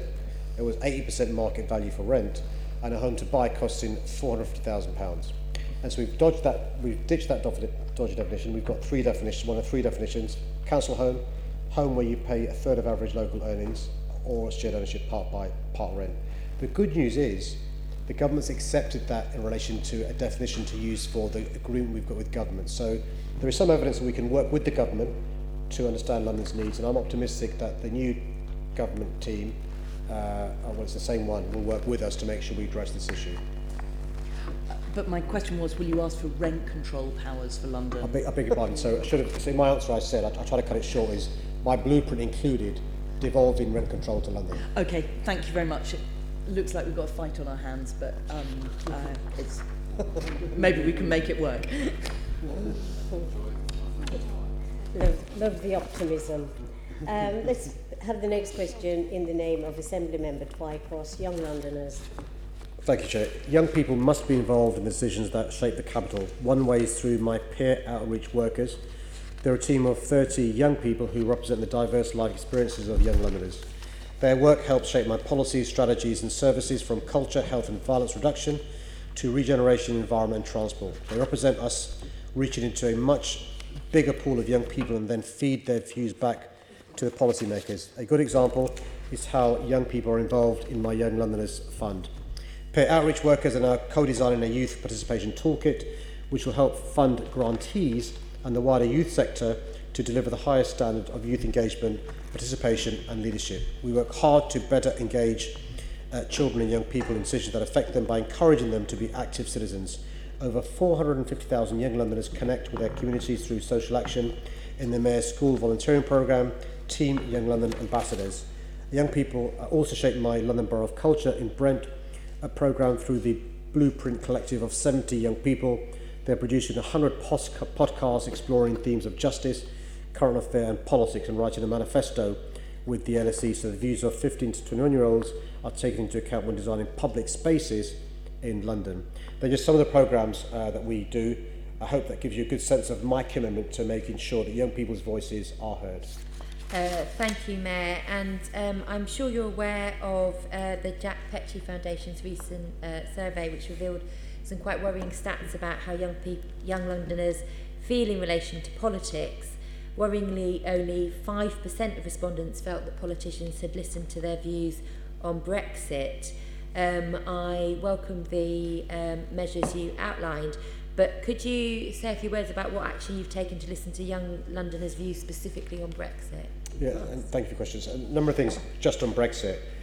Talk London is the city's online community, and we're getting more young people involved in the community. That means marketing it to young people. I know some people don't like us advertising our services to young people, but we're doing that. We also opened up City Hall for the day, and I know you were there. Many young people were there as well, which is great, and it's really important that we have an attitude where we don't think about young people as being hard to reach. We're hard to reach. We've got to make sure we make it easier for young people. That means going out there as well. And the other thing which is relevant to the issue of Brexit is My Life, My Say, a brilliant charity working with young people. We encourage them to hold their Futures Forum event here in City Hall, and I spoke at that event and engaged with many young people, and more importantly, listen to them and relate to some of their concerns, their aspirations going forward. Thank you. And despite feeling politicians haven't listened to them on Brexit, 5 out of 10 young people surveyed said their dissatisfaction was more likely to make them vote in the future. Would you agree that this shows young Londoners care about political issues, and I think you've outlined some of the ways they want to make a positive difference. Would you agree that this demonstrates that they do want to make a positive difference despite how they're sometimes portrayed by the media? Young people really care. They're interested. They like politics, not party politics. They like politics. They're interested in political issues, and I think actually we do a disservice by not making it easier for them to get involved, not empowering young people. I want to turn young people into not just citizens, but active citizens going forward. The alternative is people not just being apathetic, but being cynical. There's nothing worse than a young person who's cynical or apathetic. We want to inspire them, encourage them, put down ladders to make them get involved in politics and eventually party politics as well. I think we've shown today in some examples how we can work across political parties, whether it's in relation to air quality, whether in relation to road safety. And so we need more of that, because that will engender a sense of actually all politicians, whether they're from different parties, have our best interests in heart, and we've got to think about how we conduct ourselves, because that can lead to people being put off party politics. Thank you, Mayor. Thank you. Quick plug for the excellent work of Meta Coburn and My Life, My Say, and the amazing work about mobilising youngsters around that political And Che takes a great selfie as well. He takes a great selfie. Thank you, Mr. Mayor, for your answers, and best wishes for 2020. You too. And before you go, please take home a gift for your beloved wife. That's very kind, thank you. Thank you. Let's go to Part B. And by the way, members will be getting a summary about the Queen's speech, which has been delivered, and it's an amazing agenda, 30 new or returning bills falling under about 7 areas. Of particular interest, I'm advised, to the London Assembly, the address will include legislative proposals on devolution, violent crime and policing, domestic abuse, renters reform, building safety, photo ID for voting, and the environment. The member of staff from the Assembly Comms team will be sending that out to members for your information. Then let's go to Part B. Can I ask the Assembly to agree the motion set out on the agenda in my name, which is that the Assembly notes the answers to the questions asked. Thank you for your agreement. And let's go to item 6. Can I ask the Assembly to note the commitment made by the Mayor of London, Sadiq Khan, during London Assembly Mayor's Question Time meeting held between May 26 and October 2019.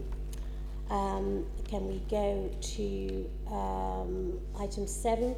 Can I ask the Assembly to note the recent action taken by me as Chair of the London Assembly under delegated authority, namely to agree to hold a confirmation hearing in respect of the proposed appointment of John Preston as Chair of the London Pensions Fund Authority. Other appointments made did not fall into the time frame, so although you know them, they will be reported formally at the next meeting. Item 8, appointments made by the Mayor under Section 67 of the GLA Act. Can I ask the Assembly to note the recent changes of an appointment made by the Mayor under Section 67(1) of the Greater London Authority 1999 Act as amended, as set out in the report. Thank you for noting that. And I do have just a little bit about future meetings of the London Assembly. Can I ask the Assembly to agree to use the 6th February 2020 plenary meeting principally to hold a question and answer session on the draft London Plan Spatial Development Strategy with the Mayor, Sadiq Khan, and invited guests, and under Section 42B of the Greater London Authority Act 1999 to formally consider the draft London Plan. That's a specific requirement that we have, so agreement is needed. Thank you. Can I ask you to agree to accept written answers to all questions submitted to the 24 February 2020 London Assembly's Mayor's Question Time meeting under the Mayor's Question Time procedure in order to devote the time to discussion on the Mayor's draft consolidation budget for 2020-21. Thank you. Can I ask you to agree to use the March 5th 2020 plenary meeting principally to hold a question and answer session on the work and policies of TfL, and under Section 61 of the Greater London Authority Act 1999 require the Mayor, Sadiq Khan, in his capacity as Chair of TfL, and Mike Brown, NVO, Commissioner of Transport for London, to attend from 10 a.m. to answer questions for which notice will be given in due course in accordance with Section 62 of the Greater London Authority Act 1999. Item 10. The next meeting of the London Assembly will be the Mayor's Question Time meeting, which will take place at 10 a.m. on Thursday, 16th January, in the chamber here at City Hall, in this chamber here at City Hall. Item 11. I have agreed to accept 2 items of urgent business on the grounds that both matters arose after the publication of the agenda and must be dealt with at the earliest opportunity. The first item is the election of a chair for the Transport Committee. Do members agree to the recommendation that Assembly Member Navin Shah be appointed as chair of the Transport Committee for the remainder of the 2019-20 Assembly year? Thank you very much. The second item informs the Assembly of a change to the leadership, which you've heard of before, of the GLA Conservative Group on the London Assembly. Can I ask Assembly members to formally note that Assembly Member Susan Hall has been elected leader of the GLA Conservative Group? And before I bang the gong, can I thank you all for a full year of amazing scrutiny, which resulted in tangible results for Londoners. Joy to you all, and see you all in 2020. Thank you very much.